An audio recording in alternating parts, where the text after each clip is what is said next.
Good morning. The Judiciary Committee will come to order, and without objection, the chair is authorized to declare recesses of the committee at any time. We welcome everyone to this morning's hearing on filtering practices on social media platforms. And I'll begin by recognizing myself for an opening statement.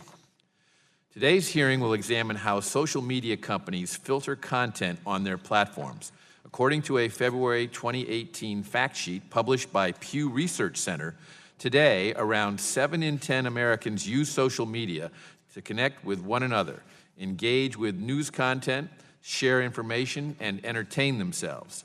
In a survey released in March, Pew found that Facebook dominates the social media landscape, with 68% of U.S. adults stating that they use this social media platform online or on their cell phone.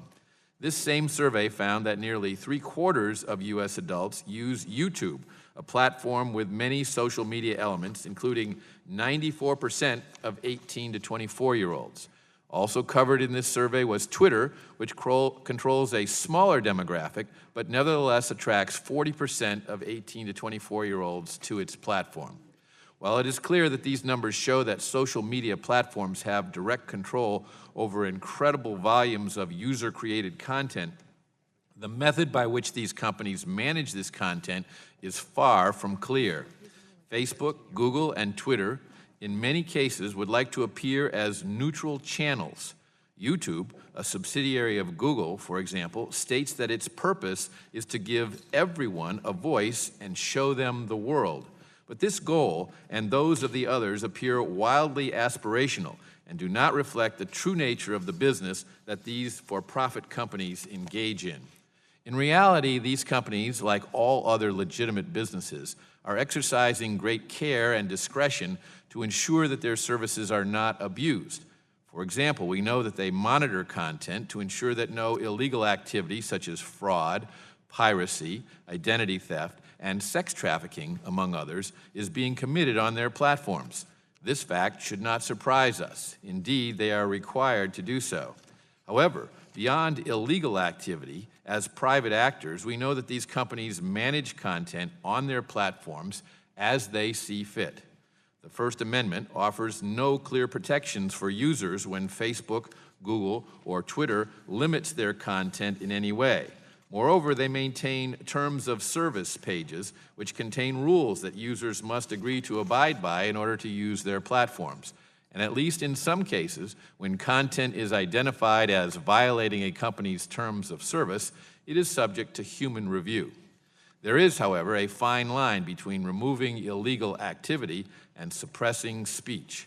And while these companies may have legal, economic, and ideological reasons to manage their content like a traditional media outlet, we must nevertheless weigh as a nation whether the standards they apply endanger our free and open society and its culture of freedom of expression, especially when it is through these channels that our youth are learning to interact with each other and the world. Speaking before the Phoenix Chamber of Commerce in 1961, Ronald Reagan observed that freedom is never more than one generation away from extinction. In a 2017 communication to the Facebook community, CEO Mark Zuckerberg asked the following question: "Are we building the world we all want?" That is the very question presiding over this hearing today. And while I am pleased to ask this question to our distinguished panel of witnesses appearing before us today, it is unfortunate, despite our repeated invitations, representatives from Google, Facebook, and Twitter have declined to testify.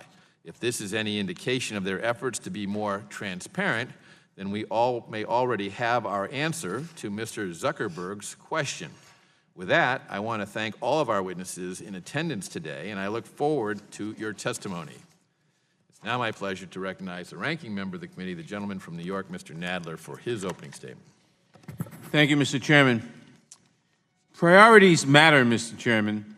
Over the course of the past year, the majority has refused to hold hearings or conduct oversight of any kind on any topic related to social media. The majority has turned a blind eye both to discrete cases, like the theft of millions of Facebook user profiles by Cambridge Analytica, and to broader questions, like the flawed policies that allowed those user profiles to escape in the first place. Time and again, House Republicans have attempted to turn the committee's attention away from these issues, either ignoring or hoping to distract from the serious conversations we should be having. Over the past year alone, the majority has refused our request to hold hearings on how Russian operatives leveraged social media to influence the 2016 elections, refused the Congressional Black Caucus's request to hold hearings on how those Russian influence pieces targeted minority voters, blocked the minority's access to those advertisements when Facebook offered them to us, since they were offered on the condition that the chairman join us in requesting them, refused to issue subpoenas or even ask, really, for information from Cambridge Analytica and Giles Parscale, two consultants for the Trump campaign that appeared to have coordinated with foreign actors during the 2016 campaign, promised us briefings with various social media companies, but never delivered, decided that we should be the only committee of jurisdiction not to hear from Facebook CEO Mark Zuckerberg directly after his appearances before the House Energy and Commerce Committee, the Senate Judiciary Committee, and the Senate Commerce Committee, refused to call Cambridge Analytica whistleblower Christopher Wiley before the committee for a transcribed interview, and just this week declined my invitation to participate in an interview with Mr. Wiley after Democrats arranged for the interview on our own. In short, House Republicans have no time for substantive oversight of the Trump administration, or election security, or privacy policy, or even a discussion about the wisdom of regulating social media platforms. But they have made time for diamond and silk. They have prioritized this spectacle over every other conversation we should be having today and should have been having for the last year and a half. Now, to be clear, Ms. Hardaway and Ms. Richardson are entitled to say whatever they would like about President Trump or anyone else. But the majority has called them here to stand for the baseless proposition that Facebook, Google, and Twitter are engaged in a Silicon Valley plot to censor conservative voices. Let us review the facts. Based on what I understand to be a single communication from Facebook to Ms. Hardaway and Ms. Richardson, an email that the CEO of the company has already admitted was sent in error, our witnesses will claim that Facebook is censoring their posts. Of course, Ms. Hardaway and Ms. Richardson primarily make that argument on Facebook, where they have 1.4 million followers in a post that has 100,000 likes and 60,000 shares. Nearly 350,000 additional users have liked their Facebook page in the past 3 weeks alone. Most of my colleagues on both sides of the aisle would kill for that kind of reach on social media. The witnesses will complain that Facebook has limited the ability of their followers to interact with their Facebook page. But the data show that their Facebook page received more total interactions in March 2018, when they were supposedly being censored, than in March 2017, fresh off President Trump's victory. So the censorship argument, the central thesis of this hearing, doesn't hold up under even the most basic scrutiny. Which is not to say, Mr. Chairman, that the committee shouldn't have a hearing about how filtering works on private social media platforms. Social media filtering practices and their effect on free speech, the title of this hearing, is a fine topic for discussion, and one I would encourage you to schedule. But that isn't what today's hearing is about, and the majority knows it. The notion that social media companies are filtering out conservative voices is a hoax, a tired narrative of imagined victimhood as the rest of the country grapples with a feckless president and an out-of-control administration. The majority designed this hearing to perpetuate that hoax. Conservative commentary, including conspiracy theories of a conservative bent, regularly rank among the most far-reaching posts on Facebook and elsewhere. To argue otherwise is to ignore the facts or to act in bad faith, or both.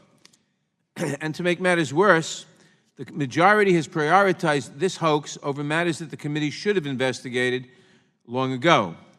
Their decision to hold this hearing, while still ignoring questions of substance that have been squarely before us for months, does real and lasting damage to this esteemed committee. What are House Republicans so afraid of that they will not even join us in asking questions about Facebook or Russian advertisements or a host of other issues, some that I mentioned earlier, that are clearly a priority for the public? Priorities matter, Mr. Chairman. We should be holding a bipartisan hearing on any one of a long list of other topics. We could have easily worked on that project together. This committee can do better. I yield back. With unanimous consent, I would like to enter the following into the record. A letter with attachments from Adriana Cohen, syndicated columnist and Boston Herald radio host. A statement from Corinne McSherry of the Electronic Frontier Foundation.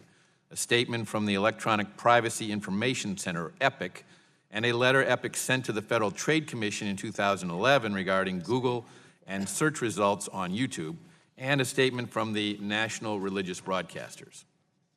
I'd like to now welcome our first panel of witnesses. Our first witness is the Honorable Marsha Blackburn from the 7th District of Tennessee, and our second witness is the Honorable Jim Himes from the 4th District of Connecticut. Your written statement will be entered into the record in its entirety, and we ask that you summarize your testimony in 5 minutes. And Representative Blackburn, we will begin with you. Welcome. Thank you, Mr. Chairman and Mr. Nadler, and to my colleagues on the committee, thank you for inviting me to testify at this hearing. I am honored to be here and talk about online censorship. There are growing concerns about how and why big tech companies are making decisions to ban, deprioritize, or otherwise filter completely illegal speech online. When Mark Zuckerberg testified earlier this month, every time someone asked about censoring conservatives, he said that Facebook takes down bad content like terrorism. When he gave me that answer, I responded that diamond and silk are not terrorism. But this problem is more far-reaching than diamond and silk. Last October, Twitter blocked my campaign launch video from its ads platform due to my pro-life message. This ban threatened the fundamental freedom to engage in political speech. For example, broadcasters are forbidden under Section 315 of the Communications Act from censoring the ad of a political candidate, even if it has disturbing content or language. Like social media platforms, broadcasters clearly are private entities with their own First Amendment rights. But even so, we recognize that some speech is so important that we must protect its access to an important platform.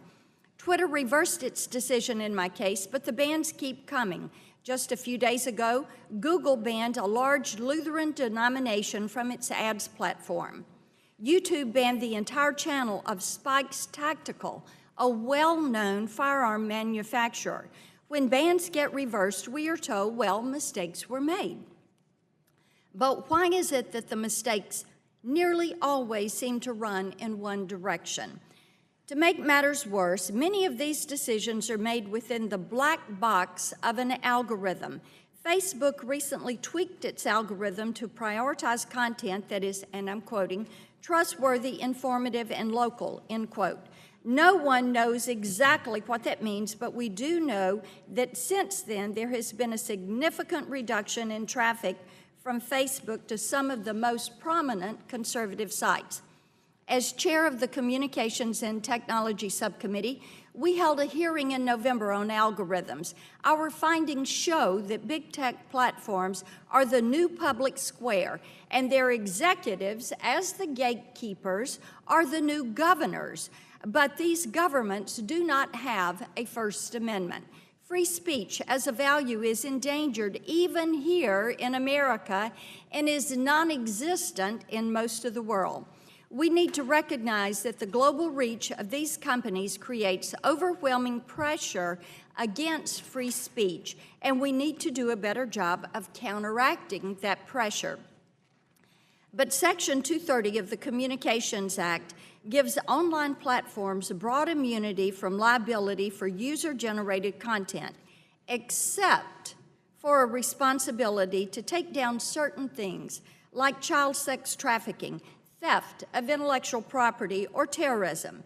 This should translate into more freedom, not less, for their users, but instead we are seeing more and more content censored by these new governors on some very flimsy pretenses. As such, perhaps it is time to review some of our fundamental assumptions. I had the ability to fight back. Diamond and Silk had the ability to fight back. But what about the thousands of others being thrown out of our new public squares for no good, definable reason? We are here today to speak up for them, and we are here today to speak up for free speech. I thank the committee for your attention to the issue. I look forward to the discussion. I yield back. Thank you, Representative Blackburn. Representative Himes, welcome. Thank you, Chairman Goodlatte, Ranking Member Nadler, and distinguished colleagues. When I came to the Congress almost 10 years ago, I was overwhelmed by the privilege of working here. Even now, I can't quite shake the feeling that we serve in the shadow of people like Abraham Lincoln, Sam Rayburn, and Shirley Chisholm. Now I sit in front of this storied committee with a simple message: the truth matters. This committee shapes our courts. It oversees the enforcement of our laws. It balances our cherished liberties with our need for security. To this committee especially, the truth matters. Yet today, this committee meets to promote a false narrative. It meets to continue the hoax, now fully rebutted, that Facebook and other social media have mounted a deliberate crusade to filter out conservative opinion. Congress and this committee should look hard at Facebook. Over 2 billion people use it. The Kremlin used it to widen American fault lines before an election. It has personal data on all of us. People get their news from Facebook. That is huge power. That power must be constrained by fairness, care, and responsibility, and making sure that happens is our job. Congress and the social media companies must make sure they contribute positively to American life. Instead, today we will amplify the financially lucrative and politically convenient hoax that Facebook is purposefully censoring Diamond and Silk. Let's spend a minute on the facts. Diamond and Silk got into a complicated commercial dispute with Facebook about how you can make money on their site. Facebook mistakenly told them their content had been judged unsafe. Facebook publicly and privately acknowledged their mistake, apologized, and reached out to them by phone, on email, and on Twitter to work this out. And most importantly, as the charts next to me show, Diamond and Silk suffered no decline in their interactions online compared to such liberal sites as Rachel Maddow and the Young Turks. Mr. Chairman, I was in business for many years. Assuming that roughly half of Facebook users lean right, what possible business logic is there in alienating half of your customers? There is none. Those are the facts, and that is the truth, and the truth matters. The problem is this particular truth is pretty boring. A commercial dispute doesn't fire anybody up. It does not play into the carefully manufactured fear of the American right that everybody is out to get them. Never mind that the right controls the White House, both houses of Congress, more and more of the Supreme Court, and governorships all over America. Never mind Sinclair. Never mind the global Murdoch news empire. The right must be under siege. Because if there is no siege, there is no fear, and there is no anger. And without fear and anger, well, people might not show up at the polls. Without fear and anger, people might ask themselves why we're mortgaging our children's future rather than improving their education. They might wonder why we haven't lifted a finger to shore up Social Security. They might realize that we've done absolutely nothing to rebuild our ports and our highways and our railroads. I was moved yesterday when President Macron of France spoke to us. From where I sat, you could look just past him and see the Marquis de Lafayette. Do you remember what he said? He said, "You can play on fear and anger for a time, but they do not build anything." Eventually, everyone will know that the charge that Facebook filters out conservative commentary is untrue, and that charge will go the way of Pizzagate and stand-down orders at Benghazi, of Obama wiretapping Trump and the Vince Foster murder, and all of these conspiracies that sprout around here like spring flowers. But in the meantime, we will have put one more dent in our democracy. Don't take it from this Democrat. Yesterday, Matt Mikowiak, a Republican consultant and a veteran of the Bush administration, wrote in the Washington Times, quote, "Our obsession with political theater has brought us to the point where now a respected and important House committee will spend several hours taking testimony from two YouTube celebrities, all done at taxpayer expense." President Macron said something else yesterday that sticks with me. He said, "Without truth, there is no real democracy." because democracy is about true choices and rational decisions. The corruption of information is an attempt to corrode the very spirit of our democracies. Mr. Chairman, Mr. Ranking Member, let's see past our differences. Let's see past the nonsense. Let's put past our differences to fight that corruption and that corrosion, because the truth matters. Thank you. I'd like to thank our first panel of witnesses for being here today, and since we do not ask questions of members of Congress, we are going to thank you and excuse both of you.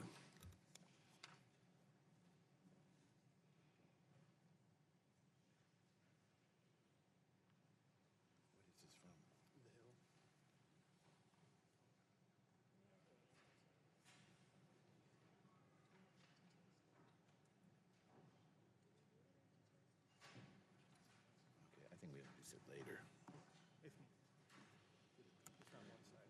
Yeah, why don't you get that printed? We'll put it in the record.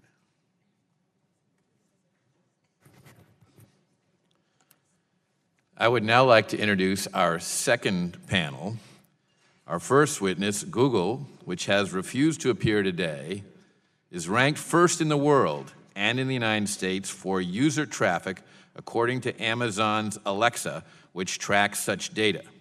In addition to being the top search engine in the world, its subsidiary, YouTube, attracts 30 million daily visitors and boasts a total of 1.3 billion users. Google has been accused of maintaining bias against conservative views, both internally and on their platforms. For example, PragerU, a channel that features educational videos featuring the world's best thinkers, such as Harvard law professor Alan Dershowitz speaking about the founding of Israel, was unjustly restricted by YouTube through a feature intended to filter out, quote, inappropriate content for younger audiences. The list of restricted content, according to PragerU, included videos titled, Why America Must Lead, The 10 Commandments, Do Not Murder, Why Did America Fight the Korean War, and The World's Most Persecuted Minority, Christians. According to Dennis Prager, PragerU's founder, watch any of our videos and you'll immediately realize that Google YouTube censorship is entirely ideologically driven.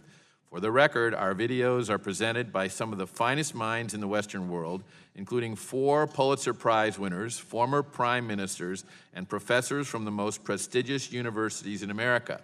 As a result, PragerU has taken legal action in federal court. Our second witness today, which has also refused to appear, is Facebook. Facebook's website, according to Alexa, ranks 3rd in the United States and in the world. It receives 1.4 billion daily active users and boasts that people can, quote, express themselves freely, end quote, on its platform. According to a report issued by Media Research Center, this company suppresses pro-life advertisements in addition to conservative content. For example, quote, both Right to Life Michigan and the Wexford Misaki Right to Life were unable to advertise on the site because Facebook did not support ads for their business model, end quote. According to the report, Facebook only permitted the ads after media attention. In addition to the suppression of conservative and pro-life content, Facebook has been accused of removing content related to a police shooting that sparked overwhelming national attention. In the summer of 2016, the aftermath of the tragic shooting of Philando Castile was live streamed through Facebook. According to one description of Facebook's actions, quote, it suddenly disappeared from Facebook.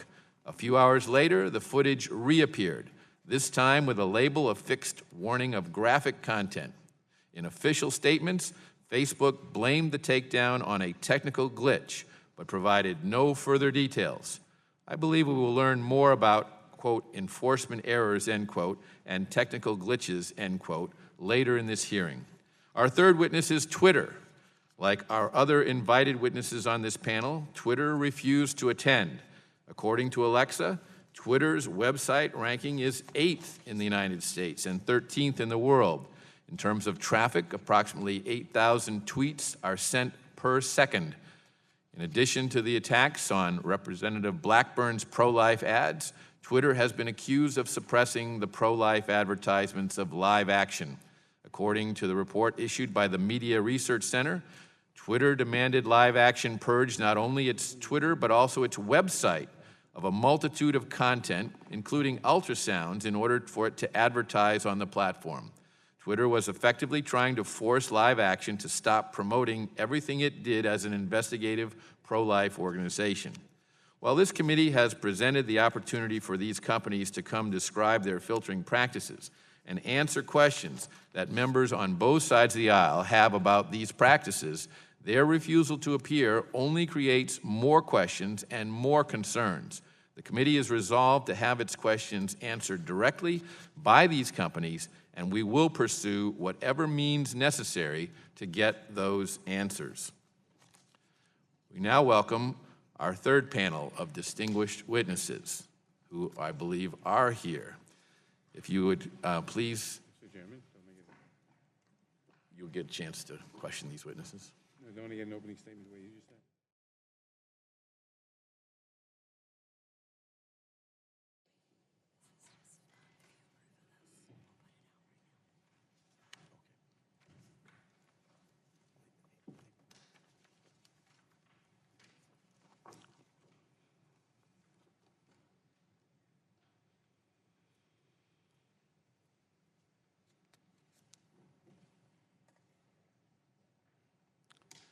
Thank you all for joining us today. If you would all please rise, I'll begin by swearing you in.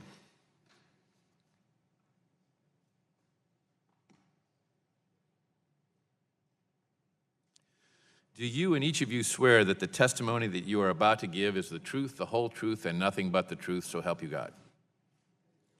Thank you very much. Let the record show that all of the witnesses answered in the affirmative.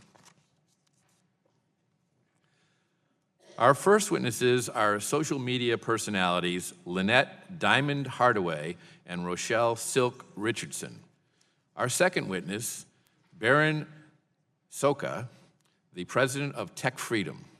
Our third witness is Professor Ari Waldman, a professor of law and the director of the Innovative Center for Law and Technology at New York Law School. And our fourth and final witness of the day is David Chavern, the president and CEO of News Media Alliance and the American Press Institute. Your written statements will all be entered into the record in their entirety, and we ask that each of you summarize your testimony in 5 minutes. To help you stay within that time, there is a timing light on your table. When the light switches from green to yellow, you have 1 minute to conclude your testimony. When the light turns red, it signals your 5 minutes have expired. Ms. Hardaway and Ms. Richardson, you may begin. I understand you're going to share your 5 minutes. Welcome.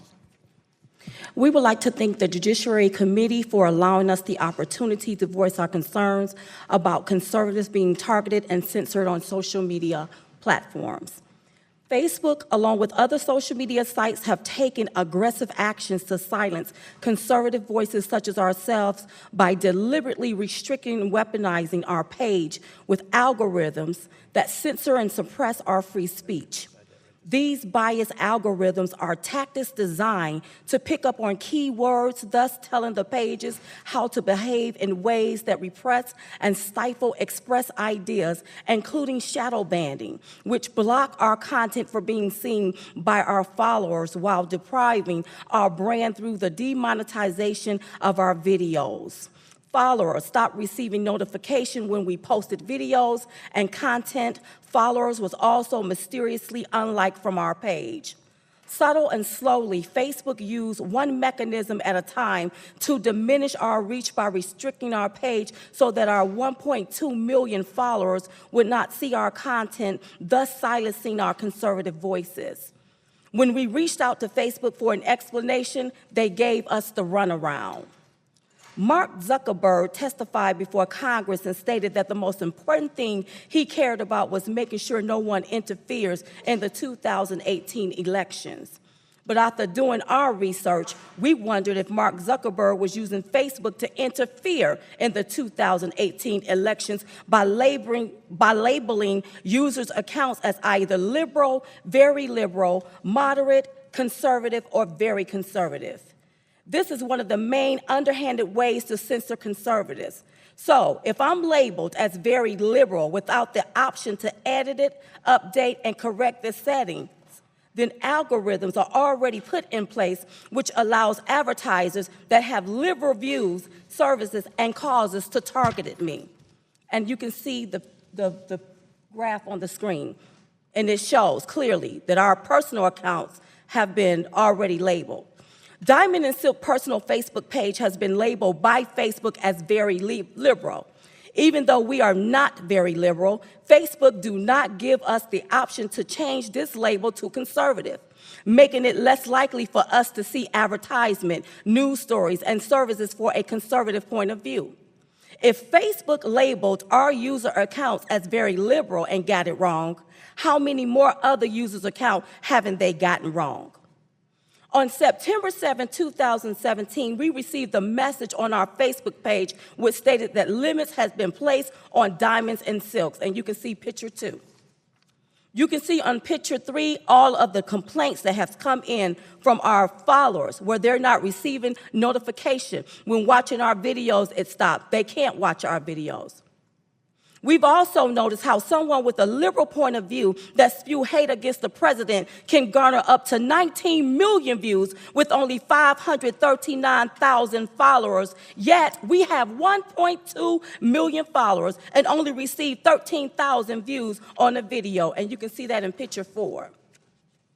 And then in picture 5, you can see the comparison from back then till today. Also, if you look at picture 5, part 2, when we uploaded a video on March 4, with 1.2 million people, we was only able to reach 37,000 views. But as soon as Mark Zuckerberg and Facebook, this here issue came to light and they started taking those algorithms off, we uploaded the same video on April the 12th and it was able to garner 400,000 views. After looking at our analytical on picture 5, part 3, after looking at our analytical, you can clearly see that the restrictions are back because after the 12th, everything started going back downhill. In 2016, with less than 1 million followers, our reach page would garner 5 to 8 million people or more within a week. All of that changed when the algorithms was placed back on our page to suppress our reach. YouTube also demonetized 95% of our videos in 2017, categorizing it as hate speech, even though our account was in good standard. We also show that Mark Zuckerberg said he don't allow hate speech, yet when people say the word I hate or we hate, those people also garner views. Was it in an enforcement error for 6 months, 29 days, 5 hours, 40 minutes, and 43 seconds of chatting and emailing about the same issue and being told that my issue would be escalated to a Facebook team, a spam team, the technical team, the appeal team, the internal team, the policy team, only to be told on January the 8th, 2018 that a request was never sent? And we have the proof. See picture 10 and picture 11. Censorship is no hoax, it's real. It's wrong for these social media giants to suppress and disregard people by diminishing and denying them their free speech. If social media is supposed to be a place for all ideas or to express an idea, then algorithms and tactics should not be in place to suppress some ideas.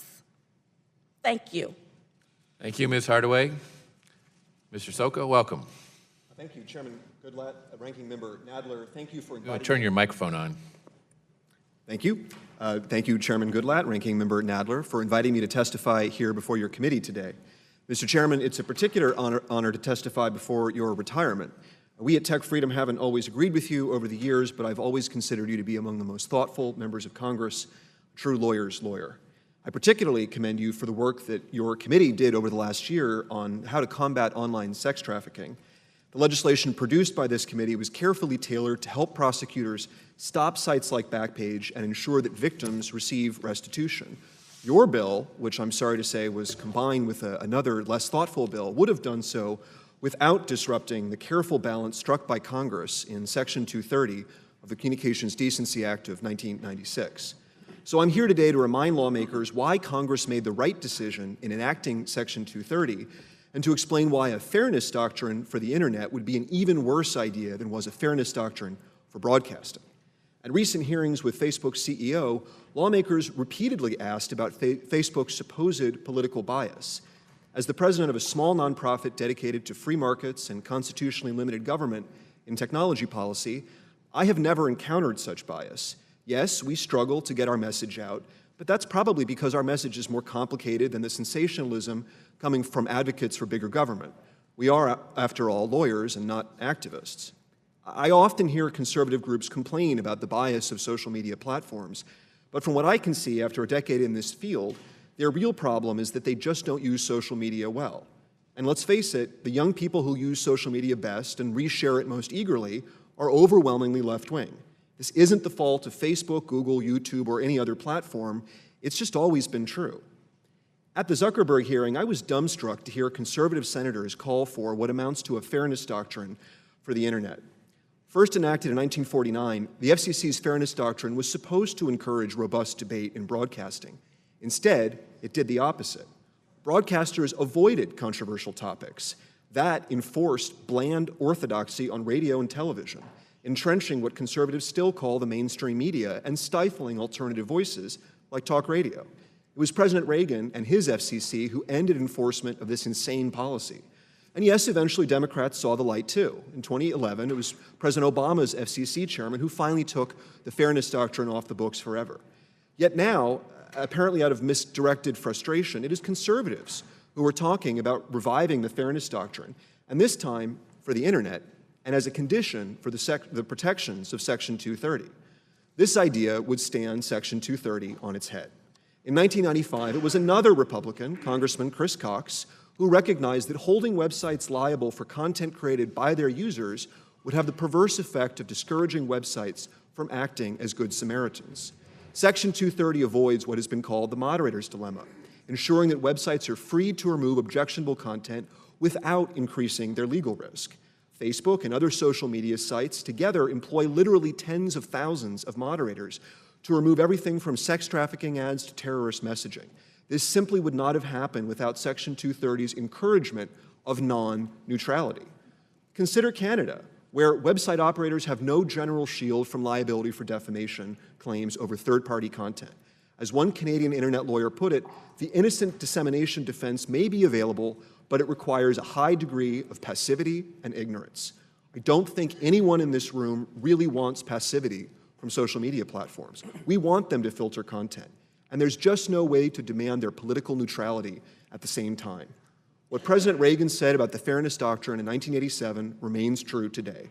Quote, "History has shown that the dangers of an overly timid or biased press cannot be averted through bureaucratic regulation, but only through the freedom and competition that the First Amendment sought to guarantee. But instead of encouraging competition, a fairness doctrine for the internet would actually entrench today's tech giants. No, of course they won't like having to justify their content moderation decisions in court. And yes, they may very well restrict political discussions on their sites, just as happened with broadcasting. But today's tech giants would be able to manage vague, arbitrary, and open-ended legal liability far better than any startup. Congress should avoid doing anything that will hinder competition online. And lawmakers should remember what the Supreme Court said in 1943. Quote, "If there is any fixed star in our constitutional constellation, it is that no official, high or petty, can prescribe what shall be orthodox in politics, nationalism, religion, or other matters of opinion." Unquote. The fairness doctrine would do just that, prescribe orthodoxy. This tired idea should be left in what President Reagan called the dustbin of history. Thank you, Mr. Soka. Professor Waldman, welcome.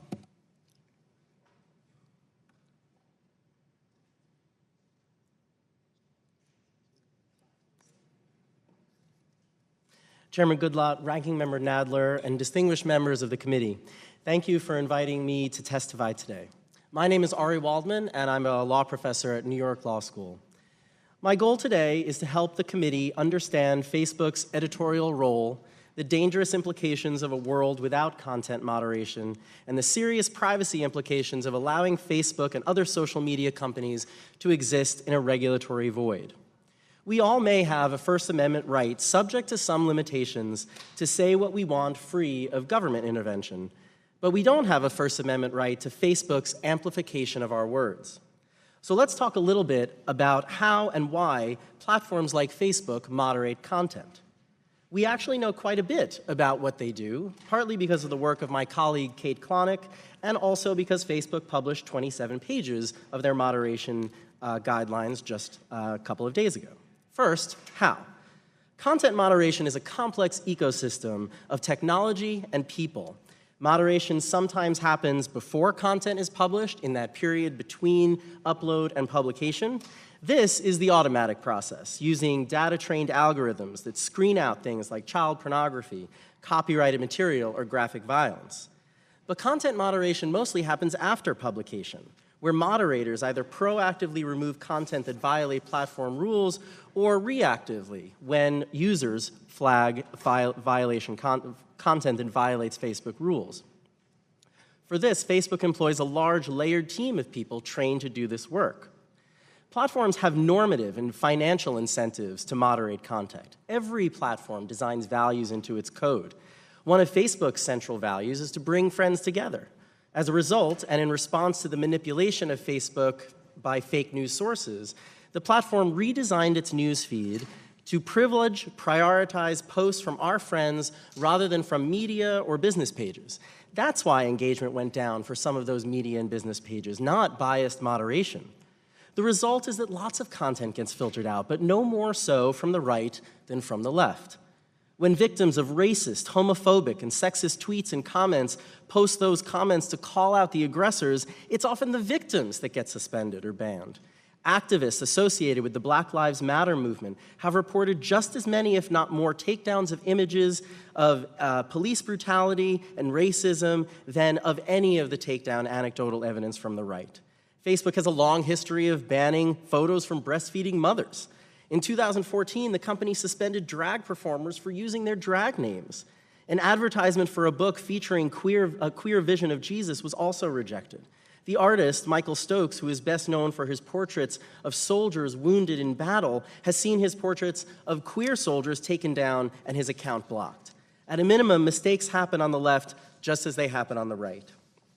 Consider also what social media platforms would look like without content moderation. Gendered cyber harassment proliferates when platforms like Twitter and 4chan do nothing. They become havens of hate that function to silence women and others' voices, as my colleague Danielle Citron has found. Queer-oriented geosocial dating apps that ignore content violation, like racist and transphobic profiles, become havens for non-consensual pornography and cause untold emotional damage to victims. So why does this happen? Any content moderation that occurs algorithmically is subject to problems inherent in machine learning. Biased data, an inability to understand context, for example. Data-trained algorithms that determine what we see on our news feeds also can't tell the difference between two media articles of widely different veracity. All they know is that a herd of highly motivated users in tight, hyper-partisan networks are clicking on it and sharing it. To the algorithm and to Facebook, this is great. Engagement is at the core of the business model. The problem is designed in. When humans act, maybe content moderation is more art than science, and Facebook doesn't employ enough Rembrandts. Mistakes happen. Those mistakes are far more likely, the evidence shows, to burden marginalized populations, not conservatives. Content moderation on Facebook is part of a larger narrative about how we lack even reasonable regulation and thus allow Facebook to take a cavalier approach to our privacy, our safety, and our civic discourse. This was on stark display when Facebook allowed data on 87 million of its users to be accessed in violation of its terms of service. So although the evidence is not there to suggest systemic bias when it comes to content moderation, there is evidence that Facebook, when left to its own devices, cares very little about the safety of our data. It only cares about collecting it. Reasonable steps must be taken to rein in Facebook's near unlimited power to violate our trust. Thank you, Mr. Chairman. Thank you, Professor Waldman. Mr. Shavern, welcome. Thank you. Chairman Goodlatte, Ranking Member Nadler, and members of the Judiciary Committee, thank you very much for inviting me to testify at today's hearing. My name is David Shavrin, and I'm the President and CEO of the News Media Alliance, a nonprofit trade association representing over 2,000 news organizations across the United States and the world. Our members include some of the largest news organizations covering events around the globe, as well as local publications focusing on issues that impact communities and daily lives and citizens of every state. Quality journalism is essential to a healthy and functioning democracy, and my members are united in their desire to fight for its future. Too often in today's information-driven environment, news is included in the broad term of digital content. It's actually much more important than that. While low-quality entertainment or posts by your friends might be disappointing, inaccurate information about the world can be immediately destructive. Civil society depends on the availability of real, accurate news. The internet represents an extraordinary opportunity for broader understanding and education. We have never been more interconnected or had easier access to information or quicker communication. However, as currently structured, the digital ecosystem gives tremendous viewpoint control and economic power to a very small number of companies. That control and power must come with new responsibilities. Historically, newspapers controlled the distribution of their product. They invested in the journalism and then printed it in a form that could literally be handed to their readers directly. No other party decided who got access to the information or on what terms. The distribution of online news is now dominated by the major technology platforms. They decide what news is delivered and to whom, and they control the economics of digital publishing. The First Amendment prohibits the government from regulating the press, but it does not prohibit Facebook and Google from acting as de facto regulators of the news business. Neither Google nor Facebook are or have ever been neutral pipes. To the contrary, their businesses depend on their ability to make nuanced decisions through sophisticated algorithms about how and when content is delivered.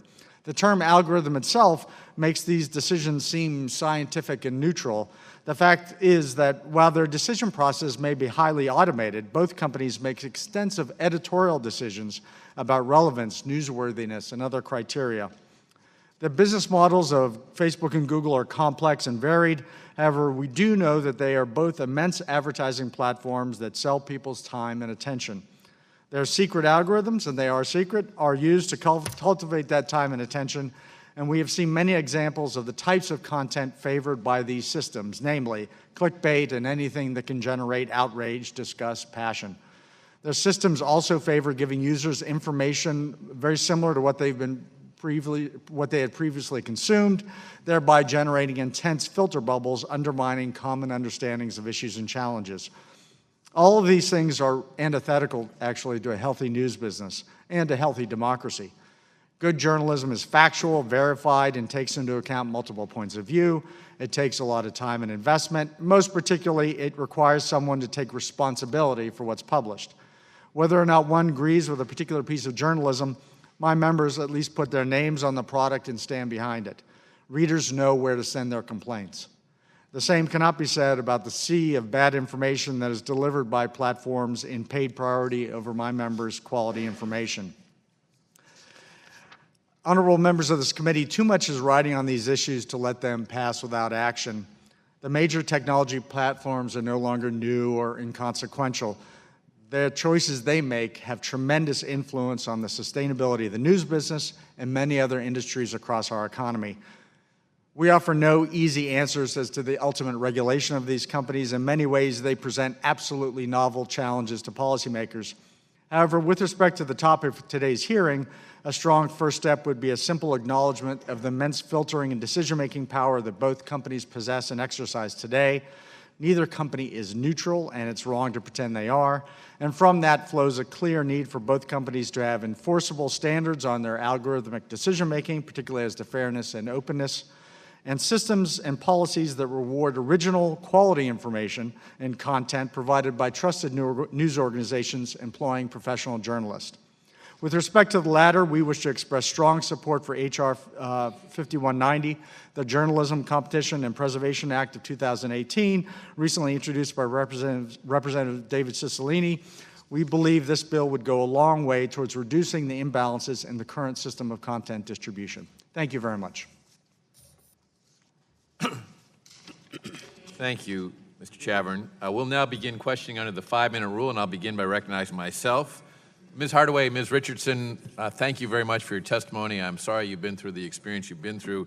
Are you aware of other people on the internet, conservatives, liberals, anybody, who've also been censored by social media?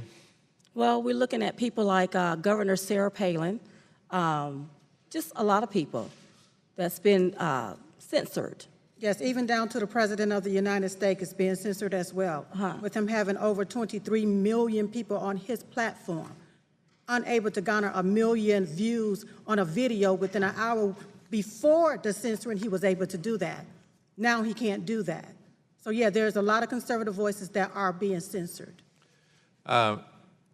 Do any of your friends or family or fans reach out to you when they tried to view your content but couldn't? Oh, absolutely. We get tons of either emails. Go down the side of our Facebook page on our post. Okay, you all did not show up in my news feed. I can't find you all. Or I put you in search. I couldn't find you all. It took me a long time to find you all. You all are not coming up. We also put out a video where somebody made a video where they tried to follow our page. And the way that Mark Zuckerberg and Facebook have their settings set, you click on follow, but it defaults back to just standard. It wouldn't let people stay on follow. And then whenever you click on follow, to follow our page, for some people that was able to do so, they did not get a notification whenever we post our post on our Facebook page. And can I just clarify, Facebook says in their ruling that if you like and follow a page, that you're supposed to receive a notification whenever we drop content. What's the purpose of them following and liking a page? That's the purpose of them following and liking a branding page, because they're going to see and view your content. So it's not fair for Facebook and Mark Zuckerberg to think that they can dictate to people and tell people what they can and cannot see in their news feed. I thought this was a platform for all ideas. Thank you. I think all of our witnesses have had very valuable testimony, and I agree with a great deal of it, Mr. Soka. I agree with you. We should not have a standard set for the internet like we used to have for broadcast media. Mr. Waldman, Professor Waldman, I agree with you that these companies are going to do this. They're going to be expected to do it. But I'm most fascinated by Mr. Chavern's testimony, and I want to get into the issue of what we do about it when people are wronged, like Ms. Hardaway and Ms. Richardson have been wronged. Right now, citizens can hold newspapers and other media groups legally accountable if they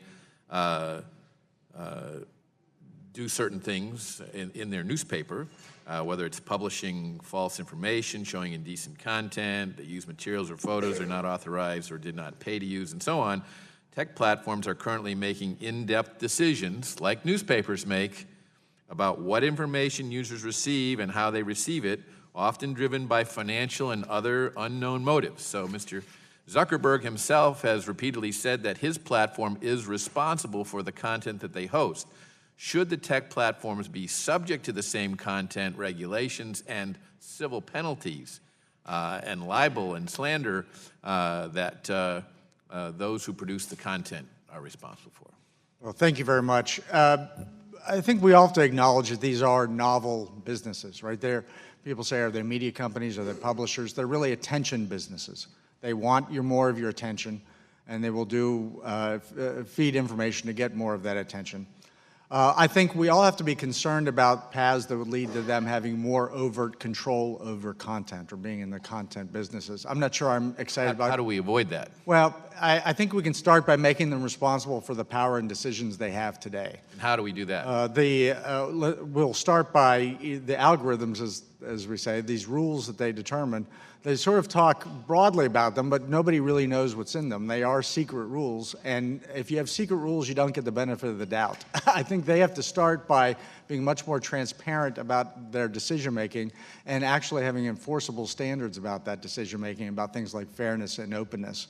That's the first place to start, because that's what they do today, and you have to be responsible for what they can do today, and they're really not. They have rules that nobody knows what they are. They have impacts that we can only vaguely tease out. They have to be responsible for their moderation of So should that come about by legislative action or by judicial decisions based upon breach of contract or libel or slander or? I think, frankly, there are many ways to get there, but we're going to keep having hearings like this as long as nobody knows how the secret rules are being applied, right? If you have secret rules, you're always not going to get the benefit of the doubt. And we're going to have to, either through legislation or through their own actions, or could be other options, get to where there's much more transparency about their decision-making. They're responsible for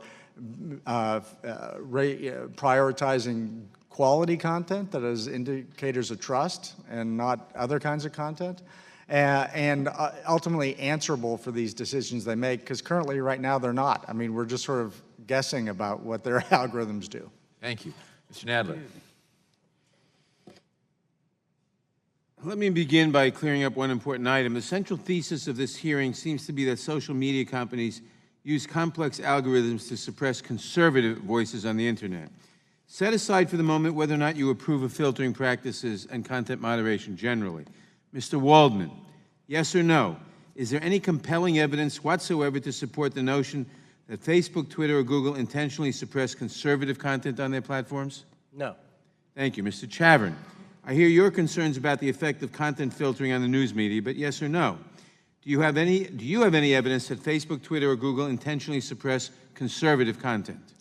We have not looked at, I have not analyzed The that. answer is no. No. Thank you. Mr. Soka, you represent an organization that represents a conservative point of view. Yes or no? Do you have any evidence that Facebook, Twitter, or Google intentionally suppress conservative voices on the internet in particular? No, Congressman. No. Thank you. Absent any evidence on this front, let's move on. I would like this panel's help with the subject matter this committee should be addressing today.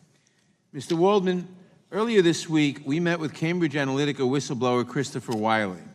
According to Mr. Wiley, SCL Group, a British company acting under the name Cambridge Analytica in the United States, operated as what Steve Bannon called a propaganda machine in the service of Mr. Bannon, the Mercer family, and eventually candidate Donald Trump. That propaganda was built in large part on information that Cambridge Analytica misappropriated from millions of Facebook users. We should be holding a hearing on this topic, but the majority didn't even send staff to listen to Mr. Wiley's testimony when we had him the other day. Mr. Waldman, what does Cambridge Analytica tell us about Facebook's privacy policies, and why should this committee prioritize those issues? Cambridge Analytica's ability to access 87 million, information on 87 million shows us that Facebook doesn't really care about our privacy. What allowed Cambridge Analytica to access that information was that the quiz, the psychological quiz, allowed the designer to scrape information through Facebook's API. And the only reason why that exact situation, the exact Cambridge Analytica situation, can't reoccur today is because Facebook decided to just fix that and just stop third-party apps from allowing them to scrape information that way.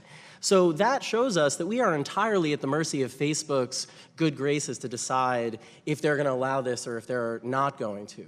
So in this situation, we are allowing Facebook to exist in kind of a regulatory void, as I mentioned, that leaves our data insecure. Thank you. And what precautions, policies, or security protocols can Facebook and other social media giants use or require to prevent unauthorized third parties acquiring user data for commercial, political, and nefarious purposes?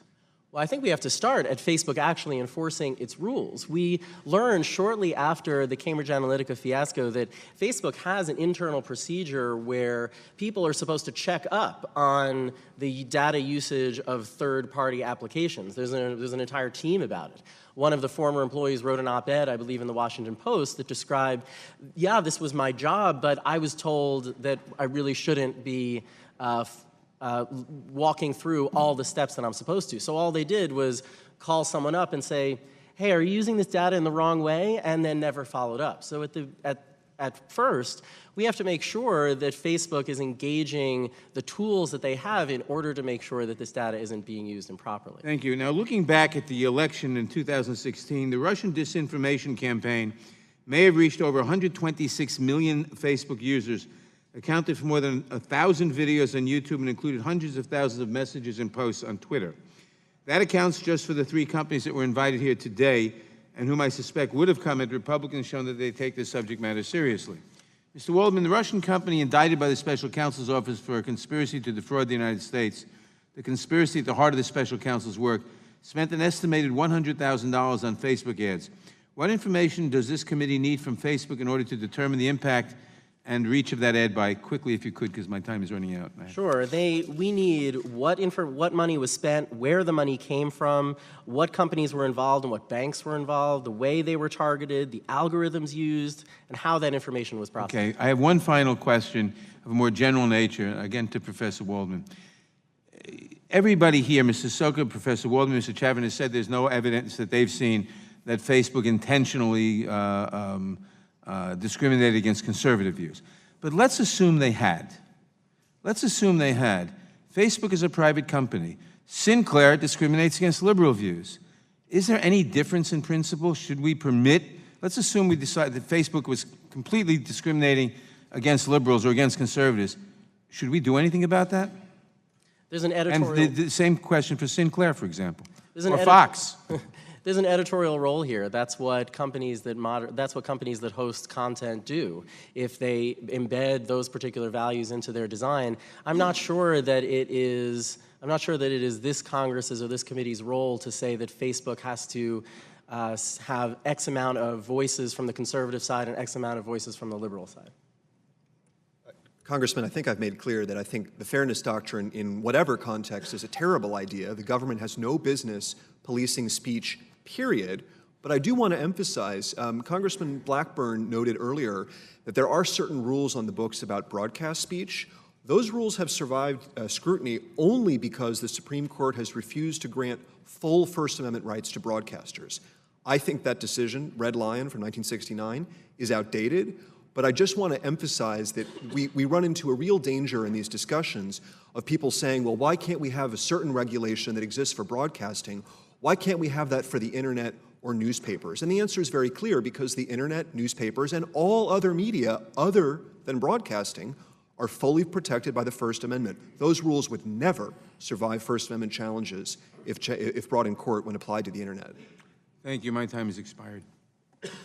Thank you. Without objection, I'd like to submit 2 publications for the record. One is Censored: How Online Media Companies Are Suppressing Conservative Speech by the Media Research Center, and the other is an op-ed by Patricia Onwuka in The Hill, titled Diamond and Silk Offer Chance for Bipartisan Pushback on Social Media Censorship, in which it notes that in 2016, a coalition of over 40 left-leaning groups called on Zuckerberg to ensure that Facebook implements an anti-censorship policy that honors and respects Black lives.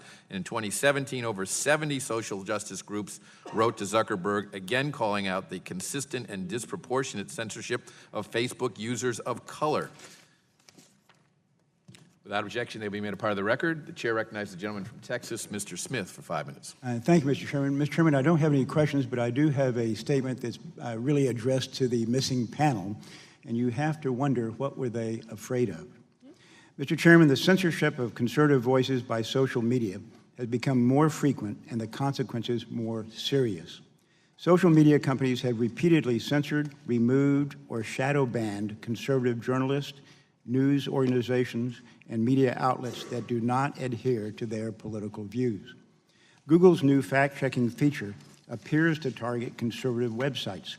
Several conservative-leaning outlets, such as the Daily Caller, are routinely vetted by Google for their content.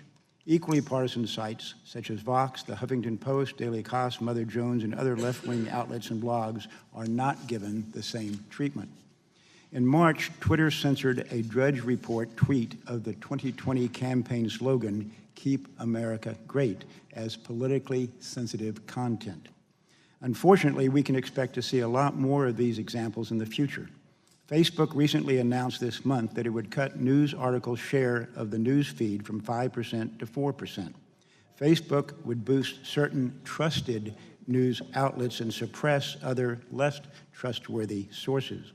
The term trustworthy is defined by Facebook, of course. A tech website, The Outline, found that the algorithm changes implemented by Facebook have disproportionately harmed conservative publishers on its social media platform. They're getting fewer readers, while their liberal counterparts have not been impacted to the same degree. And who are making these decisions? The Media Research Center found that liberal Twitter advisors outnumber conservatives 12-1. 12 U.S. members of Twitter's Trust and Safety Council, which helps guide its policies, are liberal and only one is conservative. Also alarming are the guidelines being written by these companies to define what is hate speech and what is fake news. Facebook's newly published community standards, which guide what content is allowed and what is prohibited, define these terms for the American people. The Media Research Center has outlined how these hate speech guidelines can target conservatives. For example, expressions of contempt, such as "I oppose gay marriage," could put social conservatives at risk. These new guidelines appear to protect illegal immigrants.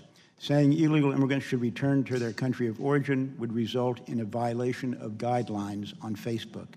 And if someone called an illegal immigrant who has not paid taxes but gets government benefits a free rider, that would be considered hate speech, according to Facebook. According to a 2017 Gallup poll, almost 60% of Americans are worried about the problem of illegal immigration.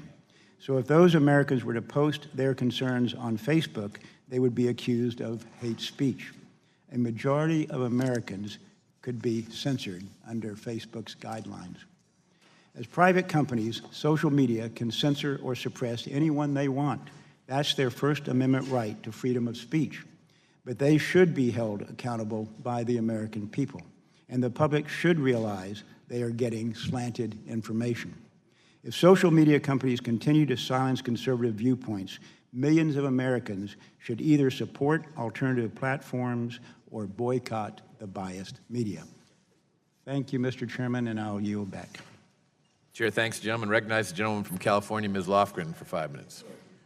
Thank you, Mr. Chairman. I think there are important issues to be examined when it comes to social media platforms. I don't know that the topic of today's hearing is really one of them. But I do have a question, and I don't know whether you, Professor Waldman, or Mr. Zoka are the right witnesses to answer.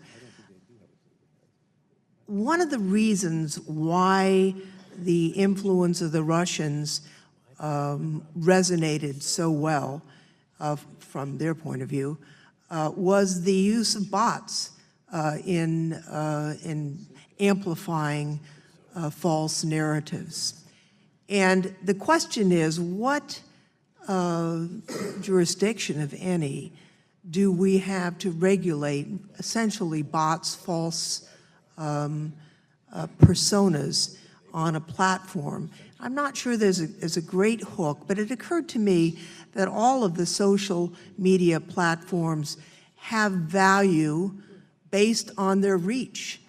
And if, for example, you have a 2 billion person follower, but 40% of them aren't real, that is an issue that relates to your stock value and really is a misrepresentation of value to investors.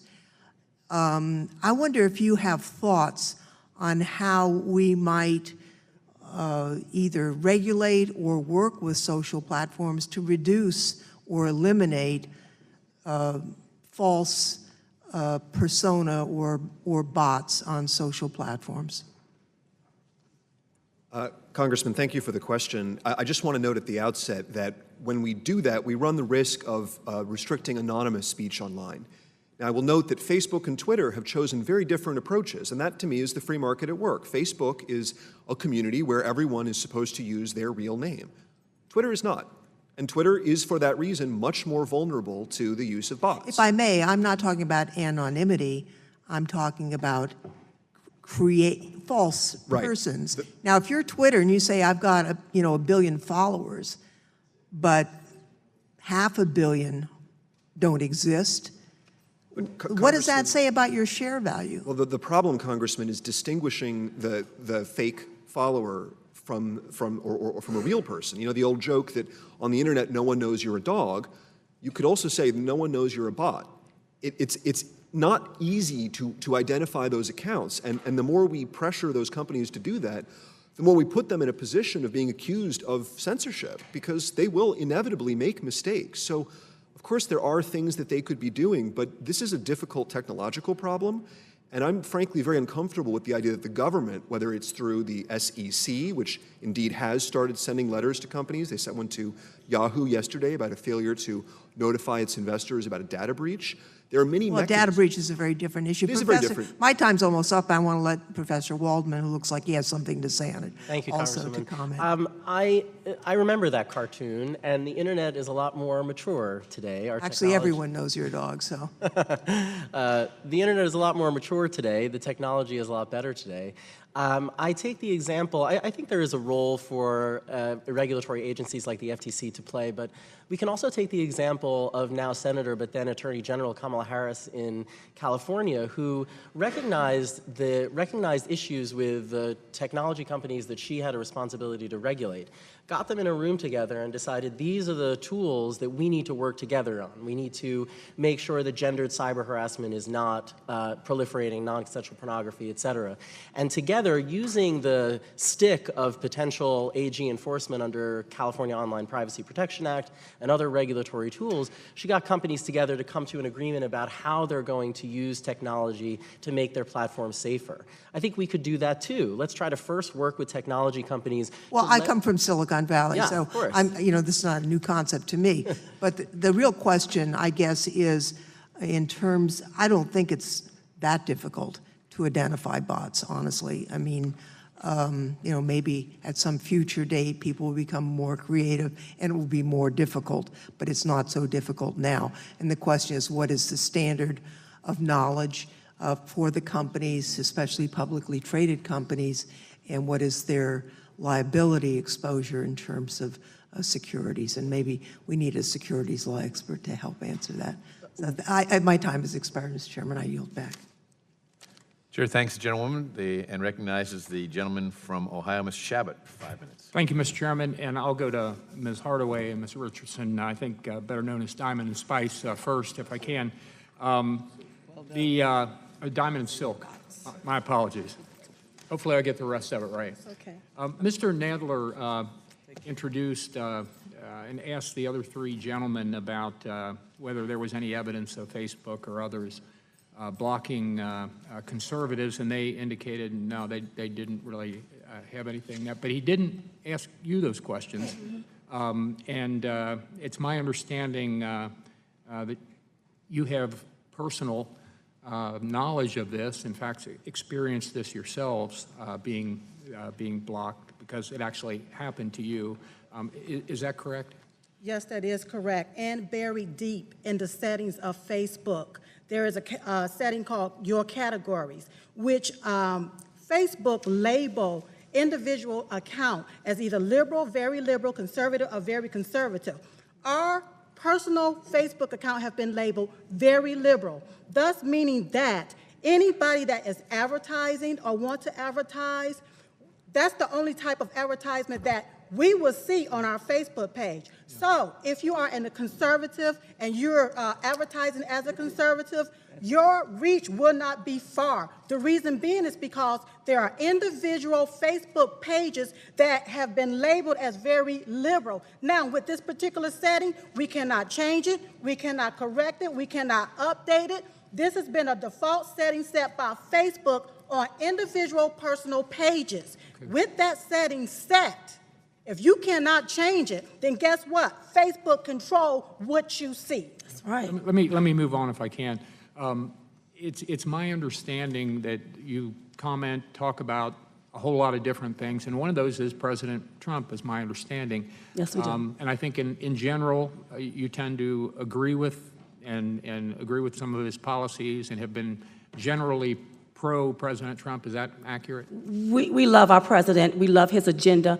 We love this country. And others have found fault with that, is my understanding. You've been criticized by some for that point of view. Is that correct? But that's their problem, not ours, Right. because this is That's right. our platform. That's right. We do not solicit our page to them. They Right. come to our page, and there are something called troll farms. When people come to our page and deliberately, and they thumb down our page, Facebook have a mechanism sitting there that when you thumb down our page, you come to our page deliberately, thumb it down, then there's an algorithm that's put in place where if you get too many thumb downs, now your page is restricted, blocked, your posts disappear, and then shadow banning is there where we can see our posts, but everybody else can't see our And posts. do you think it's unsafe or it's hate speech to offer a positive view of our president? Excuse me? Do you think some people, certainly you don't think that it's unsafe or hate speech to be positive about the president, right? It is not unsafe, or is it hate speech, Right. to love this country and love and stand behind the President of the United States. When Obama was in office, if we had to get behind him, why not get behind this president right here? Yeah, let me follow up. And then some other things that you've talked about, I think that you believe that we should control our borders. As a country, we have the right to do that. Absolutely. Don't you? Yep. Ain't this place controlled? When I came up here today, security had to check us out. We just couldn't walk up in here. Don't you secure your house? The border should be secure. And another thing, if illegal aliens have a right to, don't have a right, but if illegal aliens can come here to America and obtain the American dream, why can't Diamond and Silk? That's right. Very good. And some other things that you discuss, my understanding is things like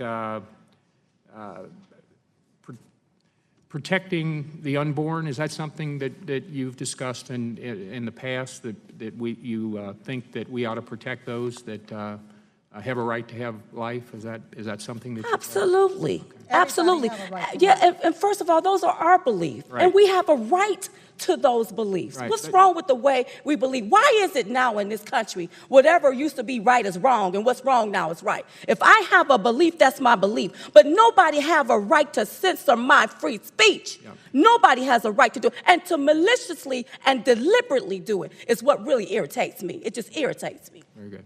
Thank you. I'll yield back, Mr. Chairman. Chair, thanks, gentlemen. Recognize the gentleman from Georgia, Mr. Johnson, for 5 minutes. Thank you, Mr. Chairman. We could be here for a lot of reasons this morning. We could be looking into the manipulation of Facebook by the Russians to help Donald Trump get elected.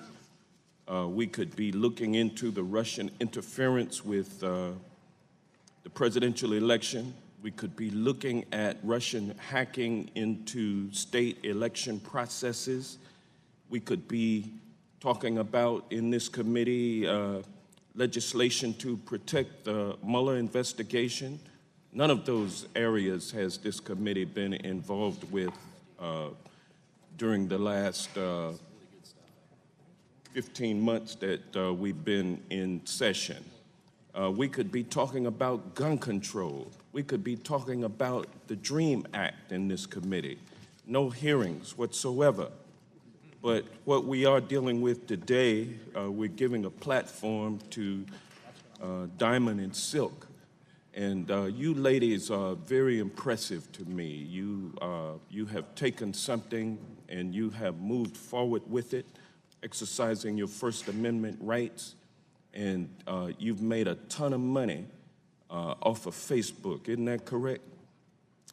Absolutely not, because Facebook censored us for Donald 6 Trump, months. Now, Donald Trump introduced you all at a rally last year, and he introduced y'all saying that you were very popular and you had made a ton of money based on your affiliation with him. Isn't that correct? Let me tell That you is what not he what was he doing. said. Yeah, Yes, he was calling those things that was not as though they were, is what he was doing then. But let me tell you something. But he has given you But a- Facebook Hold on one censored us for second. 6 months. Hold on one second, ma'am. The point I'm trying to make is you all have been bashing Facebook and you've been making a ton of money. Isn't that correct? No. Excuse me, No. You've not been- Wait a minute, hold up. Unsafe to the You've community. not been making a ton of Facebook money bashed based itself. on But you know your what? bashing of Facebook? No. We didn't bash Facebook. What Well, we have did you was been we making brought a it to ton the of money? light on how Facebook has been censoring been- conservative voices have- like ourselves have for you been 6 making- months, 29 days, Have you been 5 making a hours, ton of money? 43 minutes, and 40 seconds. That's what they did. Now, I can tell you Have something. you been we did. making? Have you been making money? Have you been monetizing? They won't let your- us monetize on Facebook. So you They haven't stopped been- it They for stopped 6 it. months, 29 days. So they've been messing with your money then. Exactly. That's They exactly what I'm limited about to our say. page is All what right. They did, and YouTube did also by demonetizing 95% of our videos for no reason at all, But you deeming it still- as hate but speech. you're still However, selling- allow me to say Still that with selling them, merchandise on the. Well, even if we platform. sell merchandise, that don't have anything to do with Facebook. Facebook censored our free speech. And shame on the ones that don't even see that we have been censored. Yet, when the Black Lives Matter people complain about it, oh, everybody is up in arms. Let me just say this here.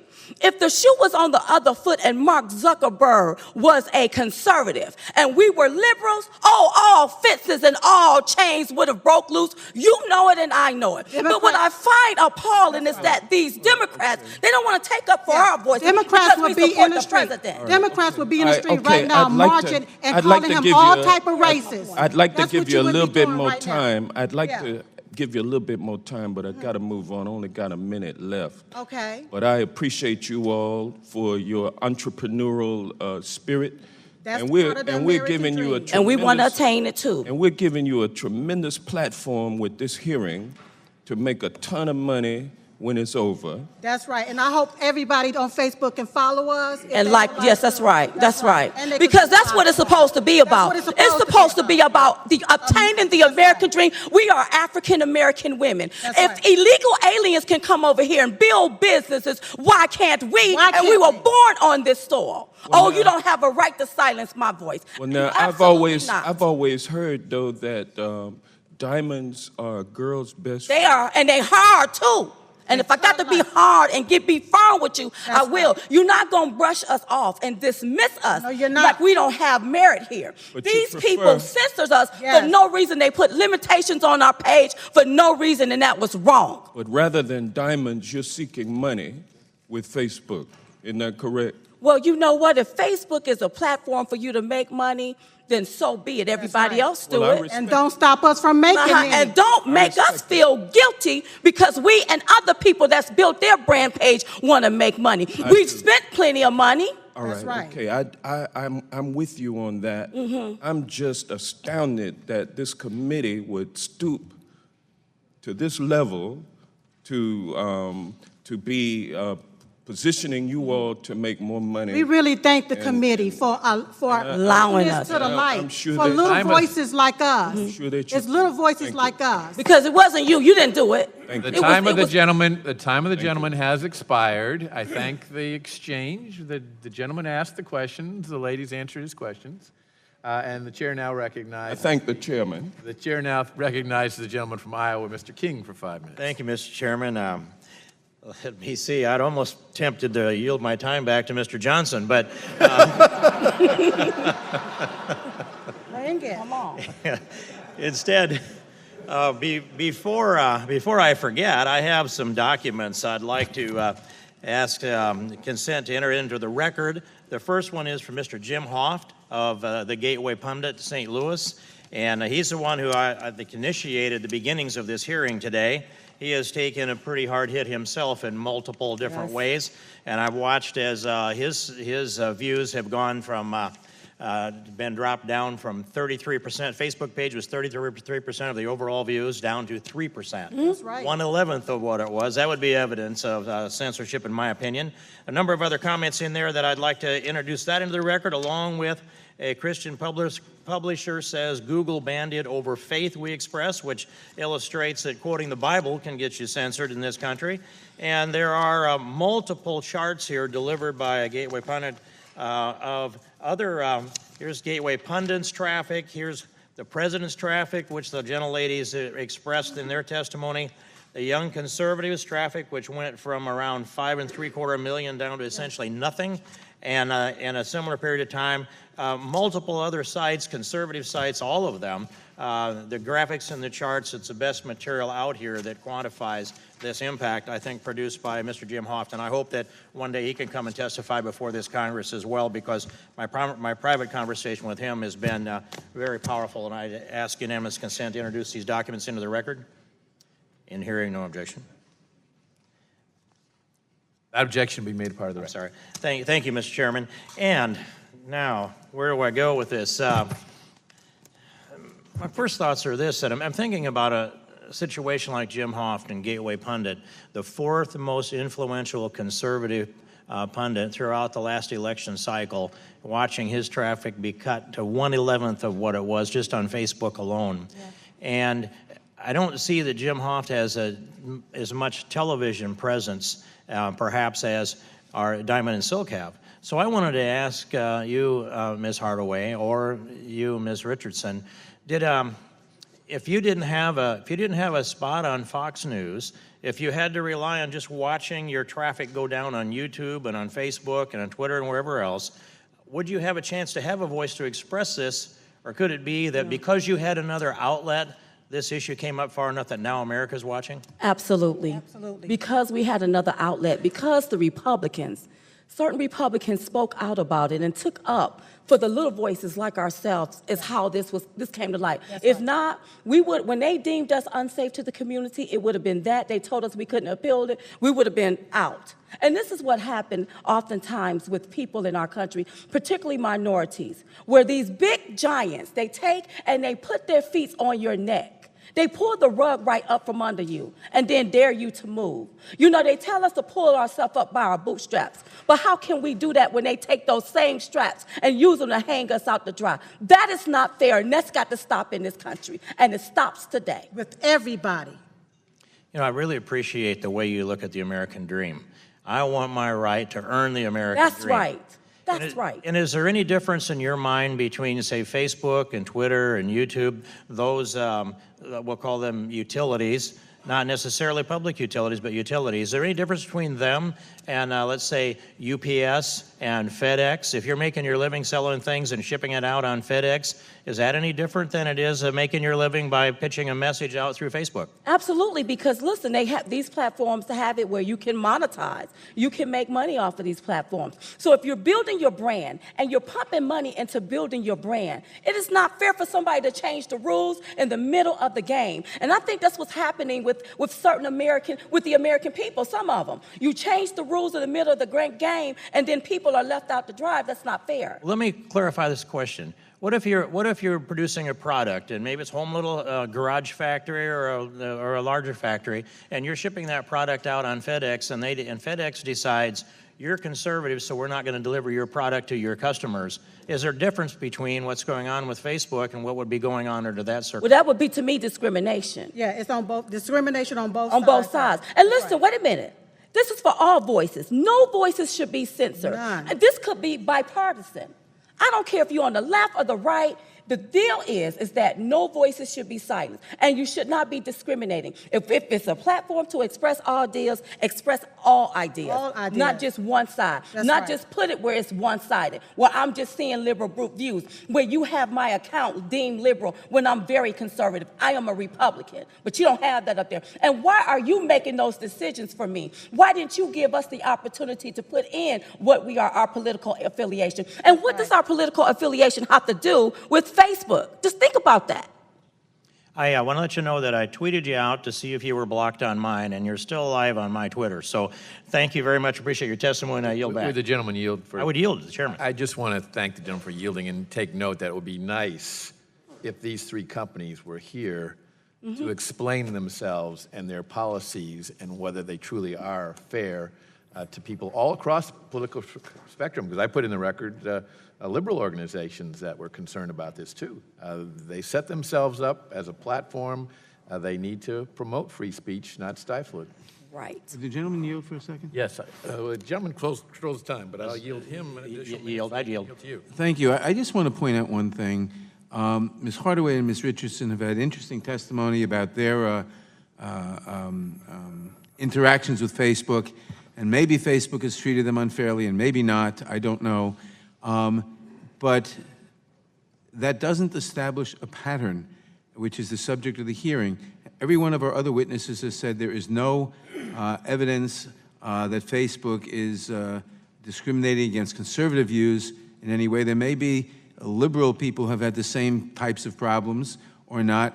And I have sympathy for our two witnesses, Ms. Hardaway and Ms. Richardson, for their difficulty with Facebook. But the basic thing is here, no pattern has been established showing anything at all other than that these two ladies have had a problem with Facebook. Maybe Facebook for some reason doesn't like them or whatever. But in any event, no pattern has been established. Thank you, my time is that the documents that I introduced into the record do establish that pattern, and I hope you pay attention to that. Thank you, and I yield back. The gentleman has expired. The chair recognizes the gentlewoman from Texas, Ms. Jackson Lee, for 5 minutes. Mr. Chairman, thank you so very much. And let me also acknowledge my commitment to the First Amendment for all of the witnesses that are here. And our pointed questions to Ms. Hardaway and Ms. Richardson, obviously because they come with important critiques that we need to address, and we need to address it fairly, and we also need to get the facts. Before I do that, Mr. Chairman, I'd like to pause on my time because I would like to acknowledge Takala Ann Allen and Madison, who take your daughters to Congress, and I think I see Ms. Husband with a young lady here in the back, and I want them to stand, and I want to acknowledge that this is Madison's birthday. Ladies, stand up. I know you can't hear me. There you are, 13, and you stand up too. Thank you. Thank you so very much. I couldn't imagine a better place for them to view democracy. You may be seated. This is democracy in a Judiciary Committee meeting room. Let me... Will my colleague yield for just 1 second? I'd like to introduce my daughter as well. I'd be happy to yield. Mr. Chairman, are you pausing on my time, please? I need to... She wants me to yield for her to introduce her daughter. Oh, yeah, I won't count against your time.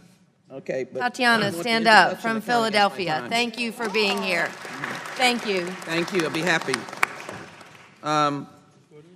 In any event, I think it is important to note two things. One, there is a question of this hearing as to establish whether there was a pattern.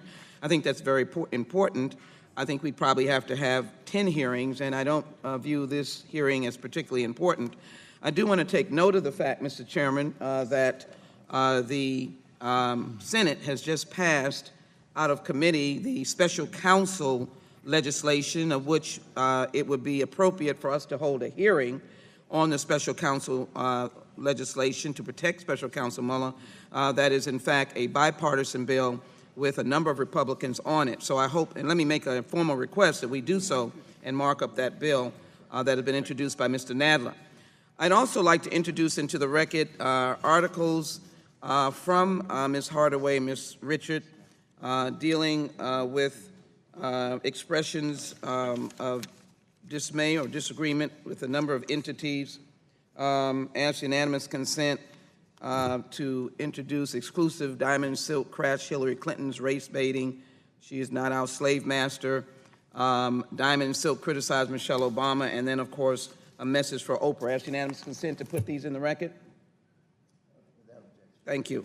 And I think that is clear that there is a First Amendment protection that you all deserve, as I deserve it, as the witnesses deserve it. So let me pose these questions.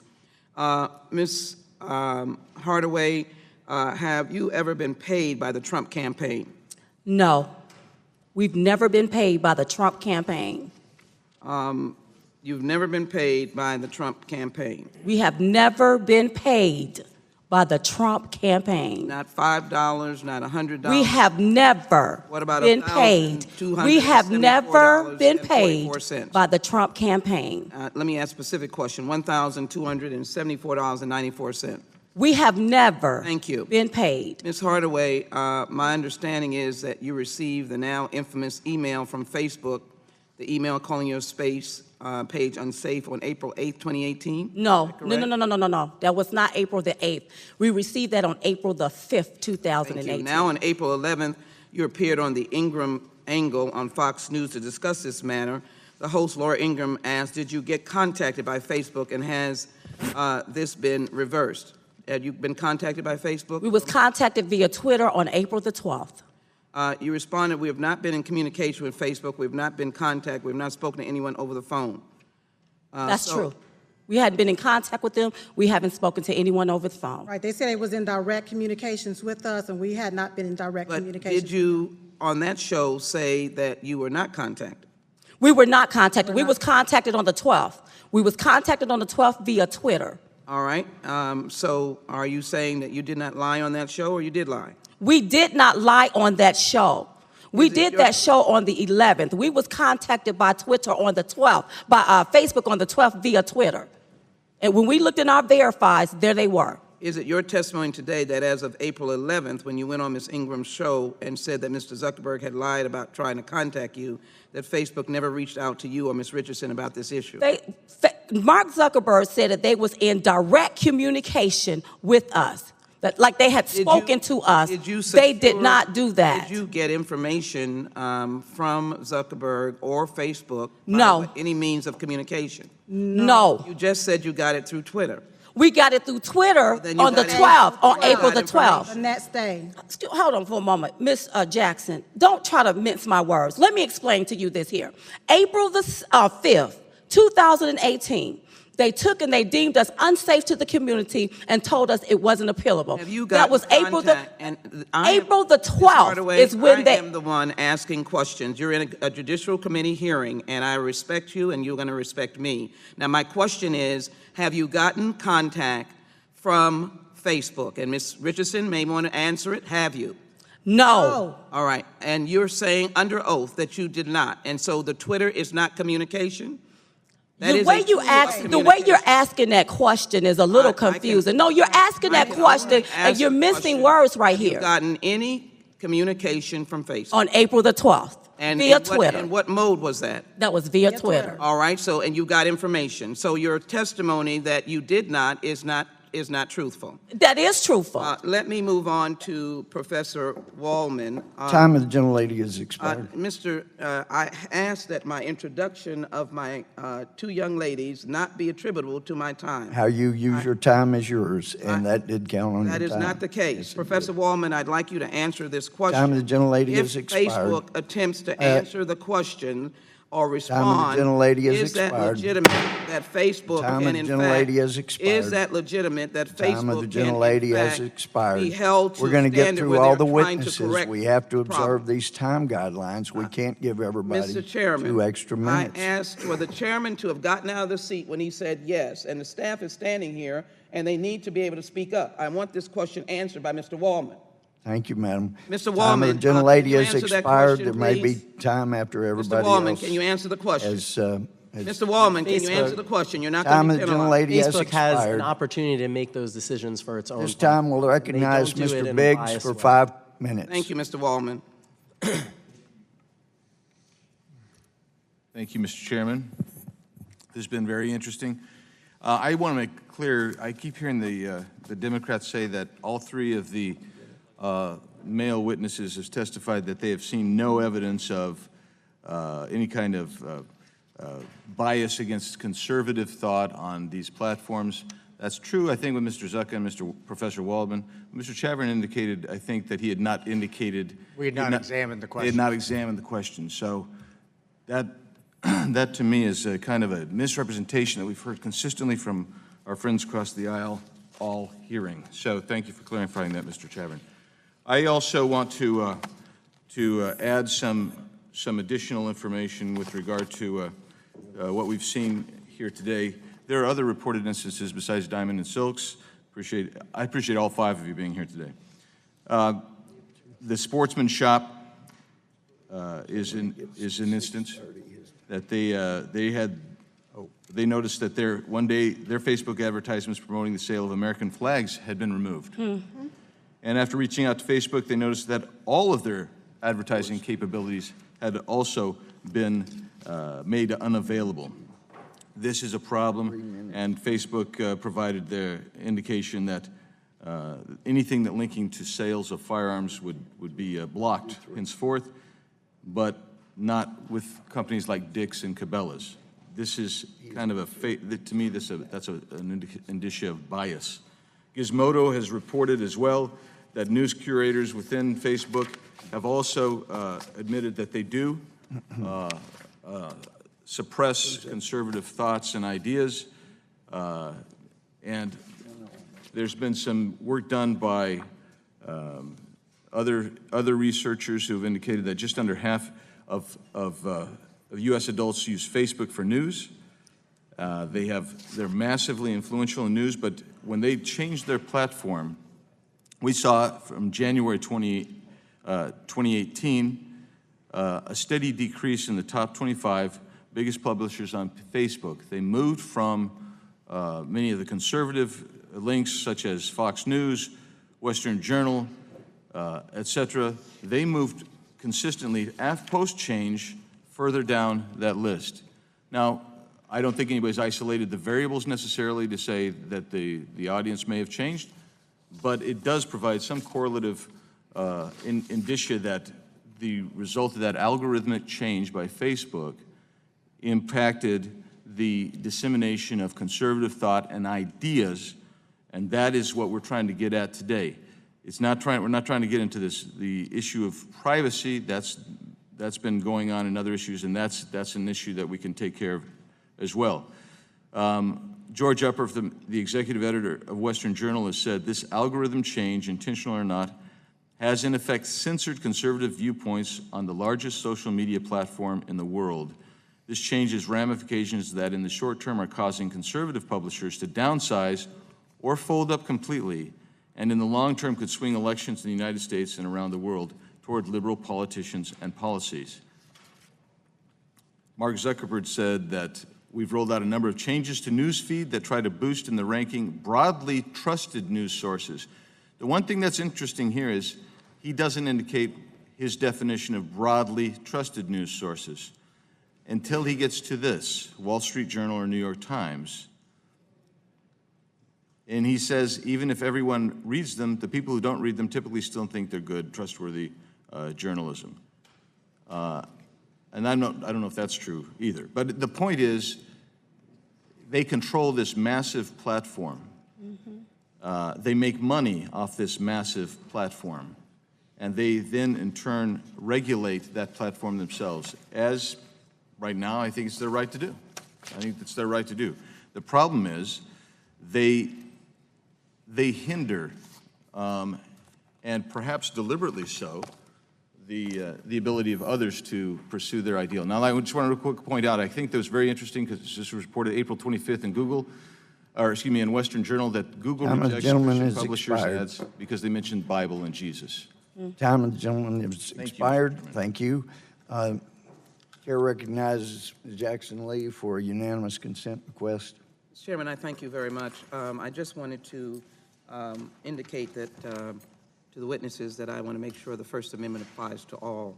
I want to put it into the record, however, for Ms. Hardaway and Ms. Richardson, that it may be this number is up or down, but they have 650,000 on Twitter, 1.5 million on Facebook at this time, 140,000 subscribers on YouTube, but I think they have grown in their Facebook numbers in the last 3 weeks, upwards up to 350,000. Let's let the First Amendment be the guiding post for this hearing. Was that a unanimous consent request? It doesn't sound like it. It's a unanimous consent. I'm submitting these numbers into the Well, they've already testified to something different, so I'd have to object to that being submitted. Well, I have a right to put the materials in the record. Absolutely. I think so. I ask unanimous consent. But with the testimony of others, not as if that is, Well, yes, so we'll allow that into the Thank record. you very much, And I Mr. did want to make sure the gentlelady understood the time of the gentlelady was paused for 30 seconds earlier. So with the introduction, the applause, you did get an extra 30 seconds in addition to another minute and a half after the gentlelady. So gentlelady had 2 more minutes than anybody else will have today. This time, the chair recognizes Mr. Deutsch for 5 minutes. Thank you, Mr. Chairman. And thanks very much to all of our witnesses for being here today. Mr. Chairman, I represent the city of Parkland, Florida, where on Valentine's Day this year, a young man walked into Marjorie Stoneman Douglas High School with an AR-15 and killed 17 people in 6 minutes and 20 seconds. For hours, students across the campus ran in fear, hid for their lives, hid in closets inside locked classrooms. Now, the student survivors of Marjory Stoneman Douglas have received a lot of attention, not merely because of the attack and because they were there that day, but because of how they have responded. And that's because they've grown up in a world where mass shootings are relatively common. In many deeply disturbing ways, they were prepared for this event. And in the days after, having grown up in an active shooter world where they all had active shooter training and nevertheless watched their friends die beside them, in the days after the shooting, they didn't hold back. They documented the reactions of their classmates as amateur reporters. They spoke out across the media. They called out this Congress's failure to do anything to stop these tragedies, or this committee's only action on gun laws opening up every state in the country to the lowest common denominator through concealed carry reciprocity. I am tremendously proud of these students. But some people have used social media platforms to attack them. They have been called crisis actors. They have been called tools of the left. They have been disparaged, and they have been defamed. David Hogg, 17 years old at the time of the shooting, was depicted as Adolf Hitler. Emma Gonzalez was shown ripping up, this was a video she posted, ripping up a Target. Then there was the photoshopped image of Emma Gonzalez ripping up the United States Constitution. This is real. This is bogus. And yet, this was circulated over and over and over again on the internet to willing viewers who were ready to accept it. The images went viral. Millions of users saw them in minutes. Truthers have spread lies, claiming that the event never happened, that the 17 people who were gunned down in my community did not die. That's made the rounds on the internet. Just like they did and continue to do about the 26 and 7-year-olds who were slaughtered at Sandy Hook. That's all published on the internet. So I appreciate the conversation of free speech, but I'd like to inject another concept into today's debate. That's the concept of morality. I would ask Professor Waldman first, is there a consideration of morality by the tech companies whose platforms are used to spread this vile and outrageous and offensive garbage that attacks kids and denies the very existence of a horrific event that tore the heart out of my community? Facebook likes to call itself a neutral platform only when it suits them. In situations like this, where terrible pictures get proliferated through their platform, but they know as well as we know that the problem is designed in. Facebook likes when those images get spread around because they want the additional engagement, they want the clicks, they want the hyper-partisan networks to spread this around. So they're not thinking about what's right and what's wrong. Let me ask you a question. Are they under any obligation, I already asked about the moral obligation, is there any legal obligation to protect either the individuals attacked or others from this sort of ugly and defamatory content? They are under no legal obligation to do so. And is it, Mr. Shavarin, if they are publishers, and a number of, all of our witnesses have acknowledged the role that the technology companies play in distributing news, if they are distributing news, do they have some editorial responsibility to ensure that this type of,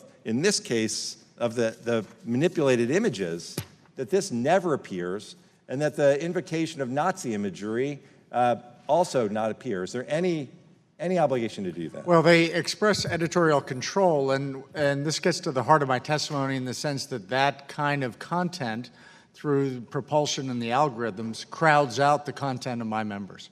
Crowds out, by the way, the journalism that was done in your community about what happened. such that there is a built-in preference for content that drives attention but may not be accurate or correct. Just last question. Is it censorship to expect that this image, this false image, be taken down the moment it appears?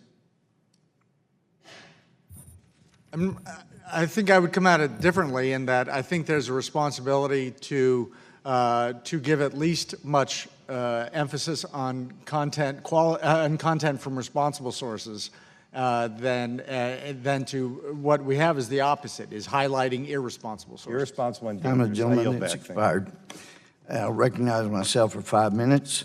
There's a story from Facebook, about Facebook on Fox News, where they list a number of things, like Lauren Southern was suspended because of criticizing censorship, gives a specific example of that.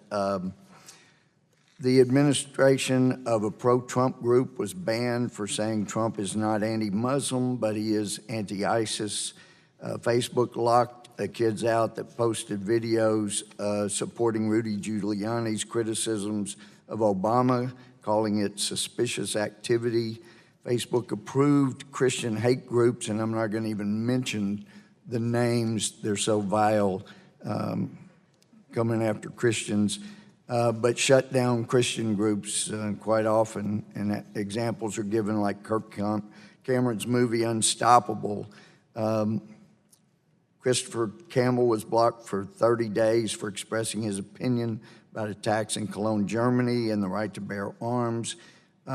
Canadians were censored for criticizing Prime Minister Justin Trudeau's response to refugee shootings. There's lots of examples. And if you could indulge me, Mr. Zucker, Mr. Waldman, and Mr. Shavern, if you would look over to your right at these two ladies, well, obviously, Mr. Waldman doesn't like to, well, thank you.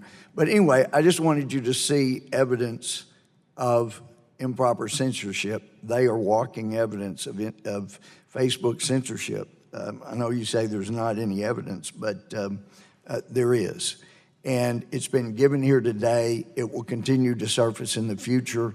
And I would like to also point out, just an observation I've had, Alan Keyes, Clarence Thomas, they're heroes of mine. And they can let you know that nobody, and Golden Silk can substantiate it, I don't think there's anybody in America that suffers more vile reproach and bigotry than black conservatives. And if you throw Christianity on top of black and conservative, you're just at the bottom of the pile. Alan Keyes has certainly experienced that. Clarence Thomas has as well. I did want to ask Ms. Hardaway and Ms. Richardson, you paid Facebook for your post to be boosted on their platform, correct? Sometimes we do.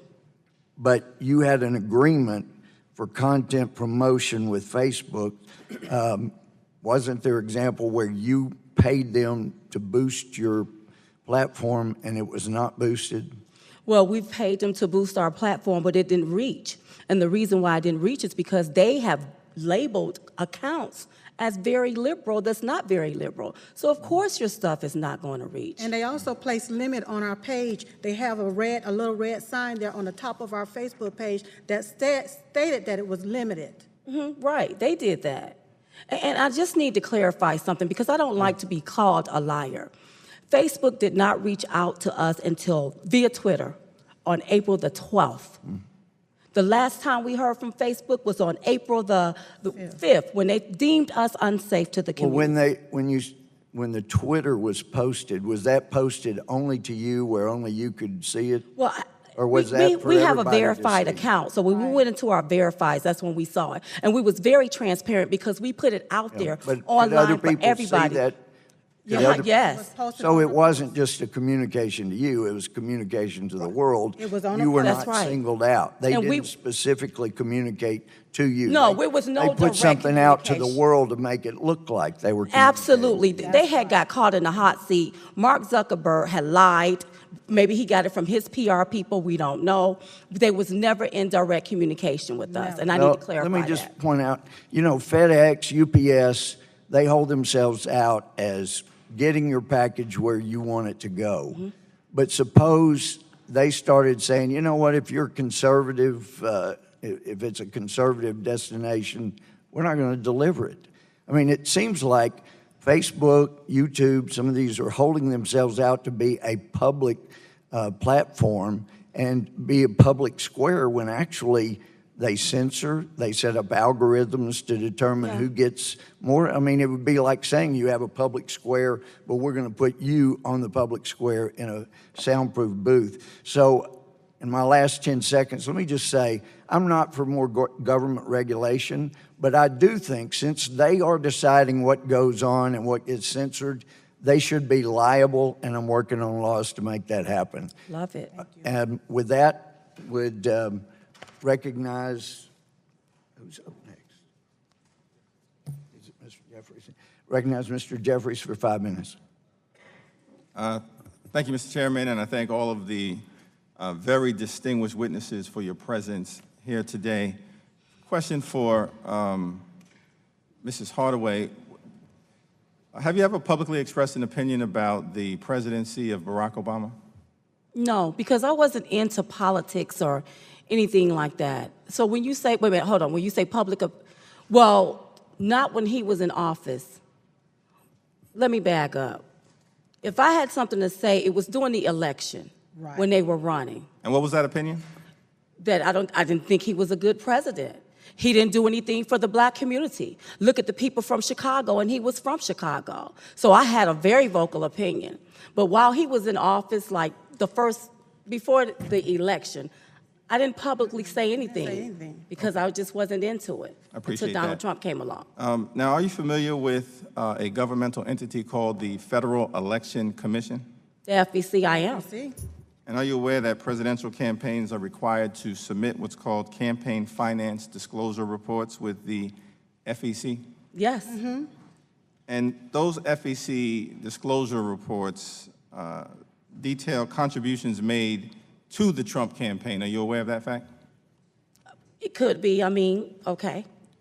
And the FEC reports also publicly disclose what's called expenditures or disbursements made by the Trump campaign. Are you aware of that fact? Well, I keep hearing it. I heard somebody put out a news article that was out there, but.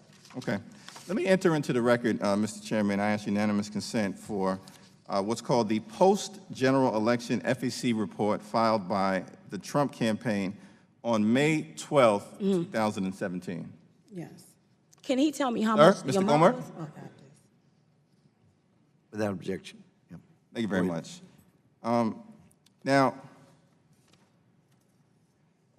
Ms. Hardaway, I think you stated on the record today at least 3 times, quote, "We were not paid by the Trump campaign." Is that correct? That is That correct. is correct. Okay. Now, are you aware that your testimony today is under oath subject to the penalty of perjury? Yes, we are aware of that. Okay. Now, the FEC report dated May 12th, 2017 states that on November 22nd, 2016, the campaign of Donald J. Trump for President Incorporated paid Diamond and Silk $1,274.94 for field consulting. Are you familiar with that? We're familiar with that particular lie. We can see that you do look at fake news.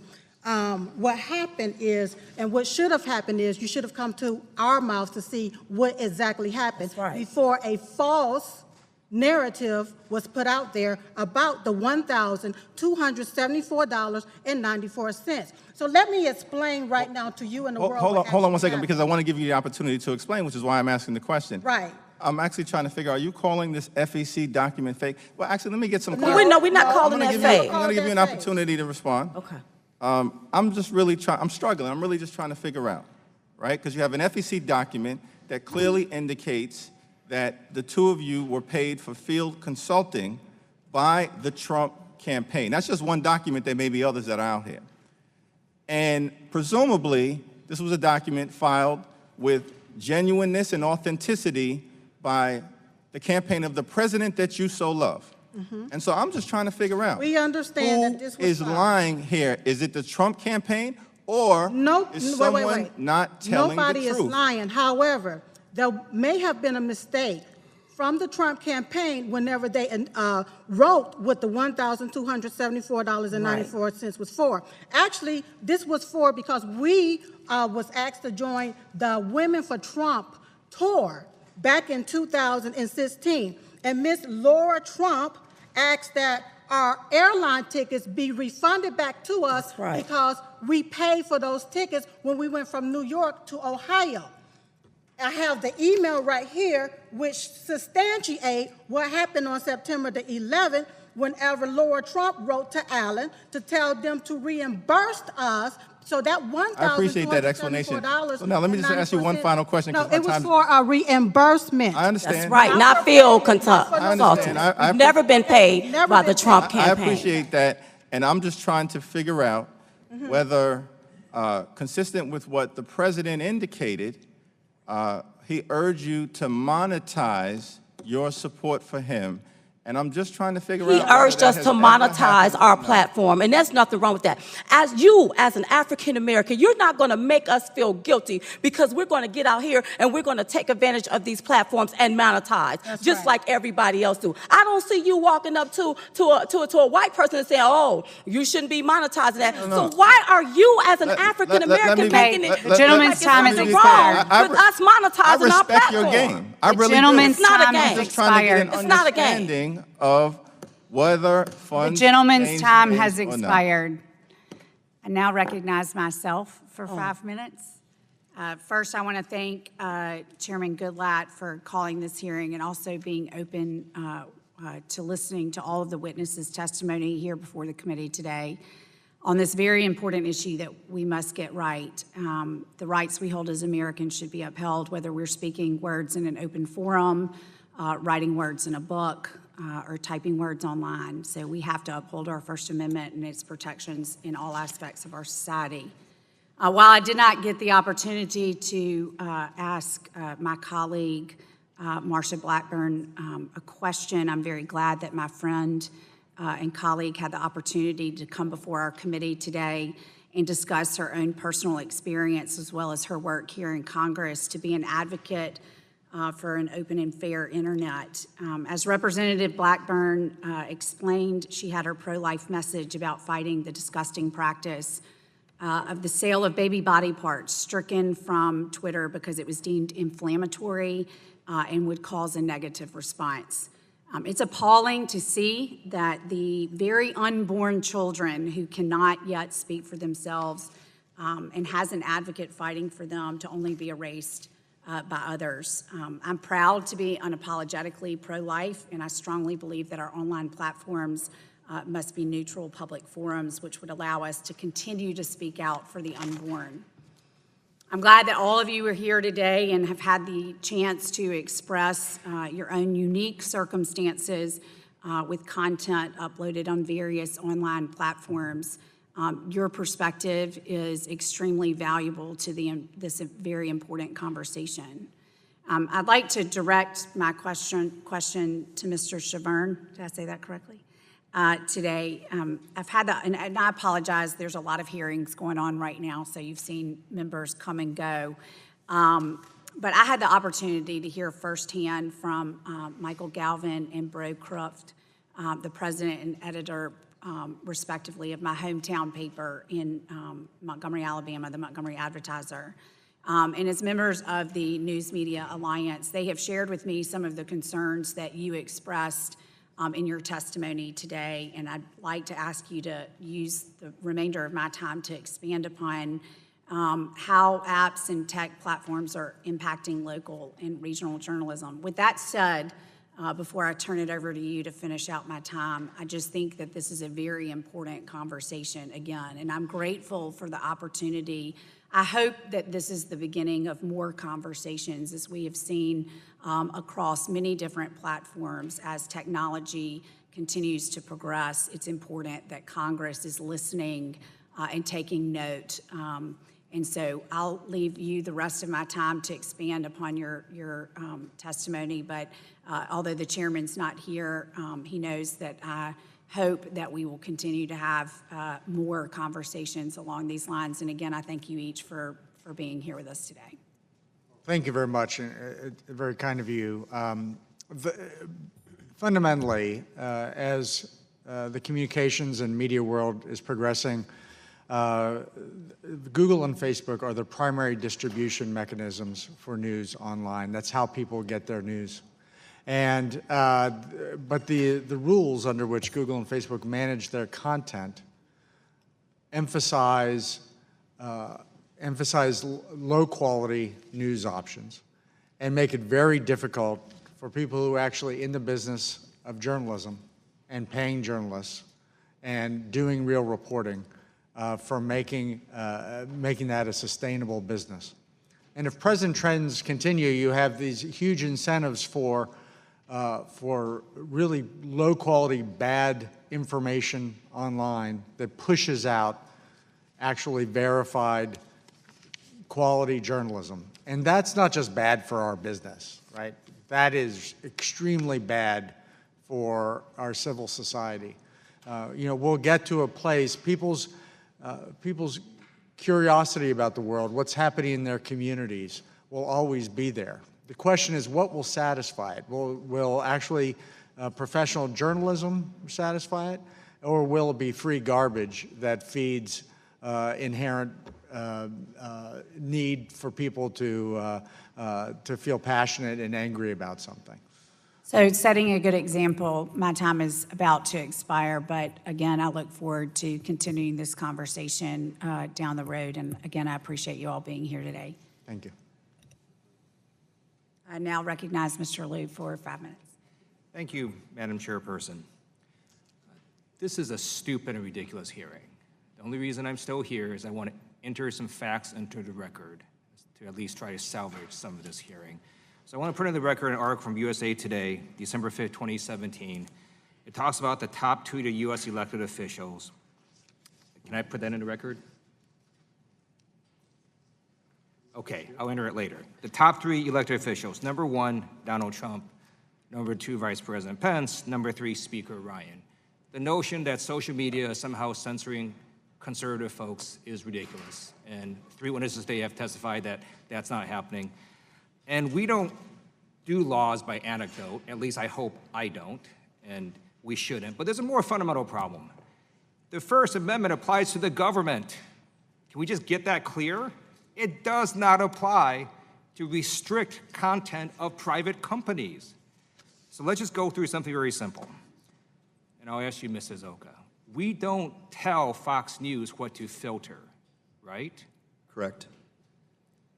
And we can't tell Facebook what content to filter. The government can't, right? Correct. That would just be flat out unconstitutional, right? Yes, sir. We can't force Facebook to carry Diamond and Silk if they choose not to. Isn't that right? Correct. You know, I've seen places that regulate content on the internet and in the media. North Korea, Russia, Iran. We don't want to be like that. Why are we having a hearing about regulating content? It's unconstitutional to begin with. But let's go a little further into this. Everyone has a right to monetize. So Facebook monetizes. You know how they do it? You know how I can get stuff out on Facebook and make sure lots of people see it? I pay for it. You pay for ads, and then they send it out. They don't care. The notion that somehow Facebook has to carry certain people and promote them is ridiculous. They do not have to do that. Twitter doesn't have it. These are private companies. They are not like UPS or FedEx. They are like publishers. They're like the media. And the fact that we're here debating, should we regulate content on the internet, is completely ridiculous. I don't know why the Republicans want to even think about doing this. What makes America great is we get to say stuff and not have the government intervene. And yes, do I think it's bad that there's no regulation on the internet? Probably. But you know what's far worse is to have the government regulate it. Who's going to decide? How do we even write a bill about how we force Facebook to carry certain people or not, or Twitter to carry certain people or not, or to promote people more or less? I don't even know how you can write a bill like that. And this entire hearing makes no constitutional sense to me. So I want to get some more facts into the record here. So, Mrs. Oka, the Communications Decency Act, it's true, isn't it, that that is largely one of the things that caused the internet to expand and grow. It is the law that made the internet possible. And one of the prime features of that act is we're not going to go ahead and regulate and sue companies based on content. Isn't that right? That was a Republican idea in 1996. Exactly. And when we tried this regulation of the media through this stupid fairness doctrine, it was Reagan that said, as you said, it should go into the trash heap of history, right? Yes, sir. I always thought that the Republicans stood for limited government, not having the government intervene into the aspects of private companies. I don't know why we're here at a Republican-controlled Judiciary Committee talking about intervening into what Google or Facebook or Twitter or any other tech company should do or should not do. We should let the marketplace of ideas go out there. But guess what? If Facebook's not into that, if they want to write algorithms that promote certain things, let's say they want to write algorithm that promotes cats. Can the government stop them from doing that? Thankfully not. And let's say Facebook figures out, you know, promoting cats gets a lot more people to sign on to Facebook than promoting diamond and silk. Can the government intervene and stop Facebook from doing that? No. Okay. And let's say Twitter figures out, you know, we're to promote nice, cuddly images of furry animals rather than dismembered body parts. Can the government say you can't do that? No. Okay. And let's say Google has decided, you know, we're just not going to carry people that talk about Pizzagate anymore. Can the government say you can't do that? No. Okay. I yield back. Gentleman yields back. The chair recognizes himself for 5 minutes. Mr. Zoka, you submitted testimony. In your testimony, you gave a thoughtful analysis of congressional intent. Can you describe the approach courts have taken to determining when interactive computer service providers have immunity under Section 230? Thank you, Congressman. That's an extremely thoughtful question. This is exactly where people get confused. Section 230 is not an absolute immunity. It does not exclude criminal prosecution, and it depends on two things. First of all, you are only immune against civil litigation or state criminal prosecution for content created by third parties. Once you take a role in helping to create the content, once you become responsible for development of that content, even in part, you are no longer immune. So if Facebook starts actively creating content or editing user content in a way that changes meaning or creates its own political content as it creates videos today, none of that is protected by Section 230. Is there consensus among the courts on that analysis? This is crystal clear. The courts have touched upon the term neutrality, but if you read those cases, it's very clear that they meant something completely different. What they meant was that the tools, for example, that roommates.com used were tools that were not, quote, neutral because they required users to actually commit housing discrimination. That was a non-neutral search tool, but that's very different from political neutrality. The whole point of the statute is to give service providers immunity in making decisions about removing objectionable content. That is crystal clear. Well, how does, again, neutrality doesn't appear in the statute, but how does it factor in to 230? Well, if anything, Section 230 is designed to encourage non-neutrality, to say to service providers, website operators, that they can make whatever decisions they want about removing content, and it's up to them. The only do you ever cross a line, though? Does it ever cross a line where an algorithm or something can be doing that? There is one other line in the statute, which is that the immunity we're talking about here, Section 230, C2A, requires good faith. There's not a lot of case law on that because most of the case law is on the prime immunity, that's 230C1. But good faith has been, for example, the courts have said things like, if you are acting in anti-competitive ways, that wouldn't prevent an antitrust suit against you. But there's no case law to suggest that that good faith requirement requires political neutrality. And I think that implying that would be unconstitutional. It would put the government in the position of determining what speech is appropriate and what speech is not. One of the things that I've been concerned about is the violent and extremist content that's out there. Your testimony referenced a news story that Facebook added 3,000 employees last year to help screen for violence. Again, this is an issue that we have in our culture. What is your assessment of social media platform screening procedures for filtering and removing content that displays extremist or violent content? That they probably need to do more. I am a civil libertarian, but as Congressman Liu mentioned, this is not an issue of the First Amendment. I think these platforms have a moral responsibility to filter out content like that, and that's why Section 230 is there, so they can make those decisions without fearing increased legal liability, but it's not for the government to dictate to them how they do so. You know, one of the things I've seen over the last 10, 15 years in our culture is this demonization, where the right demonizes the left or the left demonizes the right. You can't even have a policy difference anymore. And I'm wondering, Ms. Hardaway and Ms. Richardson, do you feel as though you've been demonized? Oh, absolutely. Yeah. Our brand has been tarnished. We've been lied on. They're saying it's a Facebook hoax. This is not a hoax. People's lives and livelihood has been damaged from what these giant techs do to people. They pull the rugs from up under them. And then I hear people say, well, oh, this is a private entity. This is not public. Well, they went public in 2012. This is a separate issue. There's a cultural thing going on out there where it's not okay just to have a disagreement anymore. Right. Right. You know, people have legitimate policy disagreements in our country. If this is a platform for all ideas, then anything about my political, I should not be categorized through Facebook based off of my political affiliation. Right. There shouldn't be a mechanism placed there with Facebook to say what my political affiliation is. And we should start learning how to agree to disagree so that we can get along in this world, so that we won't bicker back and forth. We should use this here as a bipartisan effort to bridge the gap so that we all can have free speech. And we shouldn't act like it don't exist.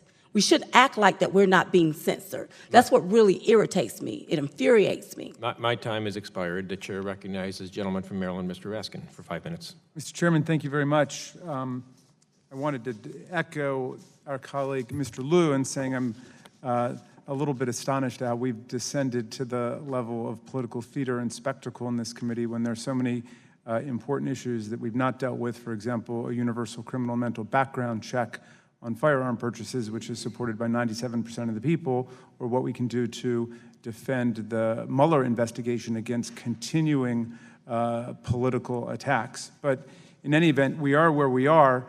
And I wanted to start with something Mr. Gohmert said. He quoted a Fox News story about apparent reprisals or intimidation against a Facebook employee for political purposes, and then I quickly pulled up an article about political intimidation and reprisals against a Fox News employee for political reasons because she wanted to do reporting about climate change. Is there anybody on the panel who thinks that the government should be compelling Fox News to allow for the use of the words climate change or for stories about climate change if they don't want to run it? Is there anybody who thinks that that's the role of the government? Okay.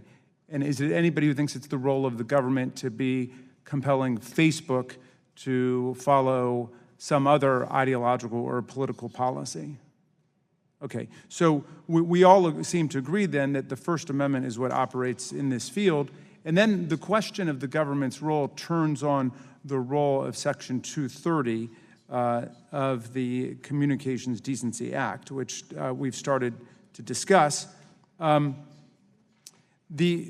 I understand it, there's two parts to it. One is that the internet service providers, the social media, are not legally responsible for third-party content.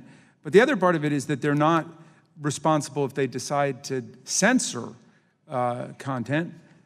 based on it being pornographic, vulgar, profane, or I think it's written in very vague, broad terms, or any other objectionable reason. I wonder if anybody wants to quickly opine on the constitutionality of that provision, because essentially what we're doing is we are taking what we've defined as a media entity that's protected by the First Amendment in other contexts, but then we're uniquely and selectively insulating them from legal liability for certain kinds of things, even not just in the case, I think, Mr. Soko, you're talking about where they didn't know about what was going on, but if they do know what's going on, they could still be insulated legally from it. And I wonder if anyone thinks that that creates constitutional due process problems from the standpoint of someone who believes they've been libeled or someone who thinks that they've otherwise been a victim of illegal conduct by one of the covered entities. If both of you would take a shot at it, yeah.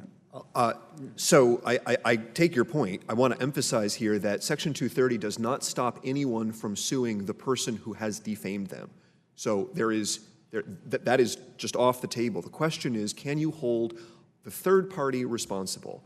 And I would just emphasize that Congress understood that if you held the third party responsible, you would discourage them from being good Samaritans. But that's true of newspapers and TV just as well. I mean, in New York Times versus Sullivan, the Supreme Court said the New York Times could be held accountable if it knew that it was publishing defamatory content. This seems to insulate the internet providers, even when they know that something, for example, is defamatory, saying, well, they've got a right to publish it anyway. And the crucial difference here is that Congress understood in a bipartisan bill in 1996 that if you treated online service providers as if they were newspapers, at the scale of the internet, where you could have billions of users and decisions that are made in real time, that you would not be able to have the newspapers screen content the way that service providers online screen content, the way that newspapers screen letters to the editor because of the scale involved, and that as a practical matter, you would simply see online discussion of controversial topics cease, that user forums would no longer be available. But you would agree then that does make it sound a lot more like a public utility, the way that Ms. Hardaway and Ms. Richardson are talking about it. You're making it sound there as if, well, we're going to create special rules for them because everybody uses it and the volume of traffic is such. No, sir. This protection applies to websites large and small. It's the smallest blog is actually the best served. They are the ones that need Section 230. No, I agree. It's all the blogs, but it's on the internet, as opposed to, the newspapers are responsible for what they publish, whether it's the New York Times or it's a community newspaper, whether it's a big reporter or a small reporter, right? Yeah.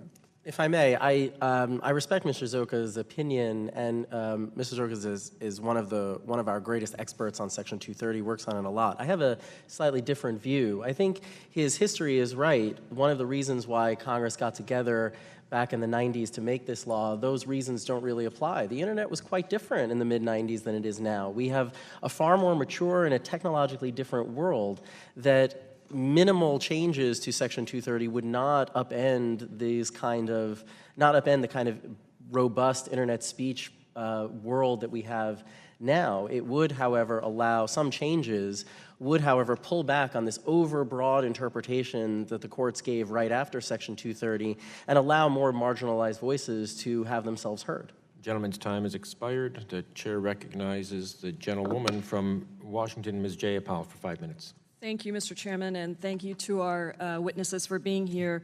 Very much appreciated. I will say that I share my colleagues' frustrations that this committee has turned into a bit of a theater, and I am embarrassed, quite honestly, that this is where we are as a Judiciary Committee with the tremendous responsibilities that we have. I would remind the public that the Senate Judiciary Committee literally just approved in a 14-7 vote bipartisan legislation that protects Special Counsel Robert Mueller's investigation. That is what the Senate Judiciary Committee did in a bipartisan vote, because the Senate, on both sides of the aisle, seems to understand that we have deep responsibilities here as a committee. And for this committee to have a hearing that is supposedly on conservative biases has allowed some important information to emerge, but in completely the wrong frame.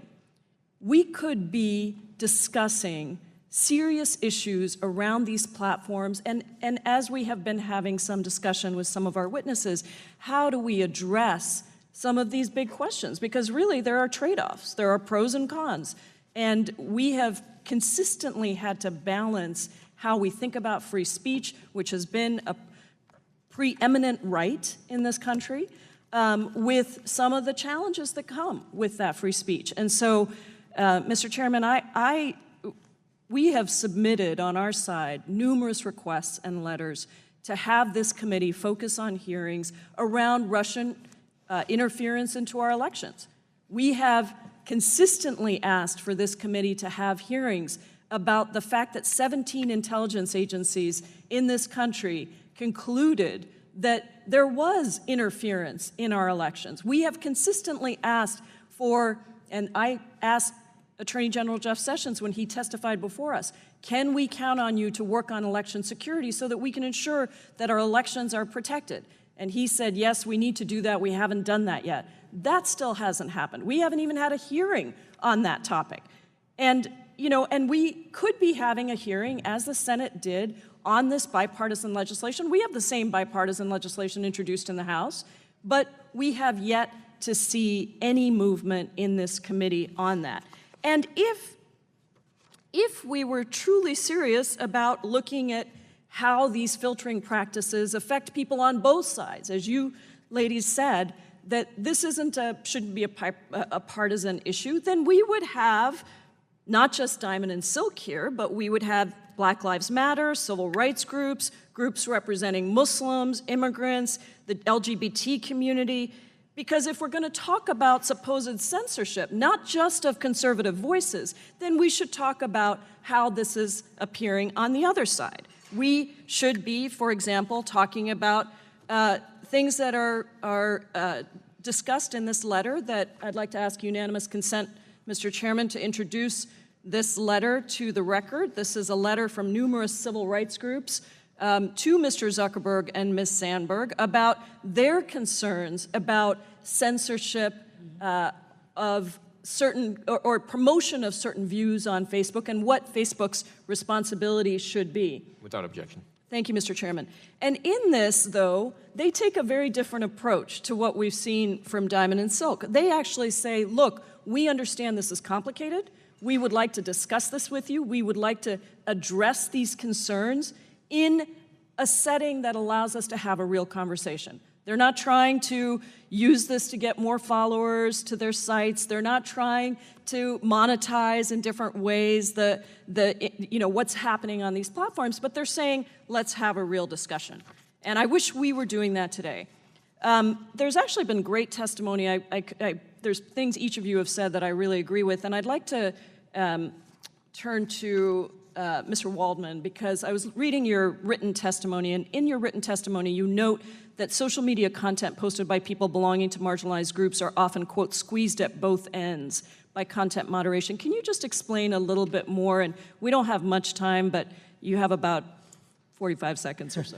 Thank you for the opportunity to expand on that. Very briefly, the point I was trying to make is that when there is too much content moderation or too much quote-unquote censorship, the voices that tend to be more victimized by that censorship or by that moderation tend to be marginalized voices. The queer voices, women, those who are dissenting from a majority view. When there is too little content moderation, when you turn platforms into the worst, darkest corners of 4chan, it's anyone who had the largest and loudest megaphone that gets to control the narrative. And that also victimizes and silences women and LGBT individuals through harassment. So this story, if we're going to talk about content moderation, the focus, I think, needs to be on how do we get voices that are so rarely heard, marginalized voices, to be heard on these platforms. Thank you. Gentlewoman's time has expired. The chair recognizes the gentleman, Mr. Sisseline, for 5 minutes. Thank you, Mr. Chairman. I'd like to first associate myself with the remarks of many of my colleagues that the Judiciary Committee that has a responsibility of addressing legislation to protect the special counsel investigation, comprehensive immigration reform, common sense gun safety legislation, protecting our electoral system, and criminal justice reform, just to name a few. And we can't seem to get a hearing and a serious examination of any of those issues but here we are today. And it has been 2 weeks since Facebook CEO Mark Zuckerberg appeared before our colleagues in the Senate Judiciary Committee, the Senate Committee on Commerce, and the House Committee on Energy and Commerce in the wake of the Cambridge Analytica scandal. It's been over a month since Facebook met with our staff and left many questions related to this scandal unanswered. As I noted in the context of a request that Mr. Zuckerberg appear before this committee on this matter, Facebook's breach of America's trust is a direct consequence of its dominance online that must be investigated by this committee. More than 200 million Americans have Facebook accounts, and 3/4 of them visit the site daily. And more than half of Americans access news through Facebook and its subsidiaries, Instagram and WhatsApp, and it controls nearly 1/4 of the digital advertising market, which is highly concentrated. Facebook also collects and mines every person's data across the internet, even for people without Facebook accounts, and creates shadow profiles with untold data points about people who have deleted their accounts or never signed up for Facebook in the first place. At the same time, Facebook has become too big and complex for any executive team to manage responsibly and has provided a backdoor through which America's enemies can attack our vital social and democratic institutions, as the Nonpartisan Open Markets Institute has noted. We should have an active role in examining these issues to ensure that our system of competition is working effectively. Increasingly, it's clear that privacy and competition are interdependent conditions for protecting rights online. But rather than examining these serious issues and considering legislation intended to address these concerns, this committee is holding a hearing intended to perpetuate an entirely debunked narrative about 2 online social media personalities. This is a sad day for our committee. Nonetheless, I will do my best in my questionings to make this time useful. And so I want to turn first to you, Mr. Shevrin. I'd like to begin by asking you about the impact of Facebook's gatekeeper power over Americans' access to trustworthy sources of news. And thank you for your reference to our legislation. And what effect does this centralization of America's access to quality journalism have on public trust, the marketplace of ideas, and our democracy? And I know you represent a number of publications around the country, so your views on this are particularly important. Great, thank you very much. If I could give you an example, recently Facebook announced that they were going to give, quote unquote, higher priority to, quote unquote, local news. That may or may not be a good thing. It will certainly change the news that people are exposed to, and it will change, have economic impacts, maybe good or bad, on a whole range of publishers. What don't we know? We don't know what priority means. Is it a little bit or a lot? How does that work? We don't know what local means, by the way. And we have no say or insight or ability to have a conversation about it. They establish the rules in very vague ways and then apply them to, in particular, what I care about, the news publishing business, and change the news experience for citizens across the U.S. And how would the Journalism Competition and Preservation Act, which I introduced and you referenced, allow publishers to band together to negotiate with platforms to improve the quality, accuracy, attribution, and interoperability of news, help protect the free and diverse press? Well, the one great thing we do as an industry is we provide a lot of great quality content onto the platforms. One thing we can't do under the current law is collectively talk to them about things like what just happened with the algorithm. And the act would allow us to do that and even the playing field, even just somewhat, to a better future for journalism. Thank you. Professor Waldman, you noted in your written testimony that a recurring theme of Mr. Zuckerberg's testimony was a desire for Facebook to give Americans more control over their data. In fact, you note that he used the word control 54 times in his testimony. But isn't the truth that Facebook and other technology companies have the final say about whether people can move their key information to a competing service or communicate across different platforms? And do you agree that limitations on people's control over their data can block new competitors, including platforms that might be more protective of consumers' privacy and give consumers more control of their data from entering the market? I agree. I think Facebook's obsession with, or Mr. Zuckerberg's obsession with giving people control is completely illusory. In fact, what he means is allowing us to click left to right or toggle left to right on an I agree button about terms of service, and then we agree, give over control, and then we never have control again. And do you agree that giving people the tools to easily switch and communicate across services with the right security protections in place will remove barriers to meaningful choice and competition online, that idea of portability? I think that's worth further exploring, and I think Europe, in its global general data protection regulation, has been exploring that for years, and that's going to take effect in just under a month. Thank you so much. Thank you, Mr. Chairman. I yield back. Gentleman's time expired. The chair recognizes the gentlewoman from Florida, Ms. Demings, for 5 minutes. Thank you so much, Mr. Chairman, and thank you to our witnesses for being with us. Before I get into my question, I could not agree more with my colleagues from Rhode Island and Washington State, and probably others who made the statement before I arrived, that we have some critical big issues that we deal with on this committee. And, Russia interference, protecting the special counsel, election security, but here we are. So thank you for being here at our invitation. My question is for you, Dr. Waldman. There are numerous instances of reporting on inauthentic accounts on Facebook and various other social media platforms. In most cases, this reporting is based on publicly available open source information. If researchers that are unaffiliated with these social media platforms are able to identify so many examples of inauthentic accounts on public data sources, shouldn't the companies themselves have access to far more information, including metadata associated with the creation of a page, profile, account, or bot that they could use to identify and remove inauthentic accounts? Absolutely, and we know that they have this ability. A couple of years ago, Facebook decided to aggressively enforce its real name registration policy against all communities against drag queens, because they were using their drag names as opposed to their real names. So we absolutely know that Facebook has the ability to identify what are real accounts, what are not real accounts, and when accounts violate their terms of service. Could you give, based on your knowledge and experience with this, could you give some examples of just what Facebook could be doing more of to combat this problem? Sure, so there are multiple problems that I think Facebook has the tools to combat. So with respect to fake news or the proliferation of fake news on the platform, Facebook could be doing a lot more about identifying where the money comes from these posts come from, and identifying, oh, this is a foreign government paying for it, this is a foreign entity paying for something, and then not allowing those sources to exist. There are also studies done by professors at Northeastern University as well as the University of Indiana have identified that a lion's share of fake news comes from just a handful of sources, most of which are on the right. And if all Facebook did was say, these sources, which are well known as proliferating rumor, conspiracy theory, et cetera, are simply not going to be allowed on our platform, we would go so far to resolving the problem of fake news and its deleterious effect on our civic discourse. Thank you so much, Doctor. And with that, Mr. Chairman, I yield back. Thank you. And I guess I get a couple of questions here. So, Mr. Walden, Professor, you say basically the whole problem is right-wingers?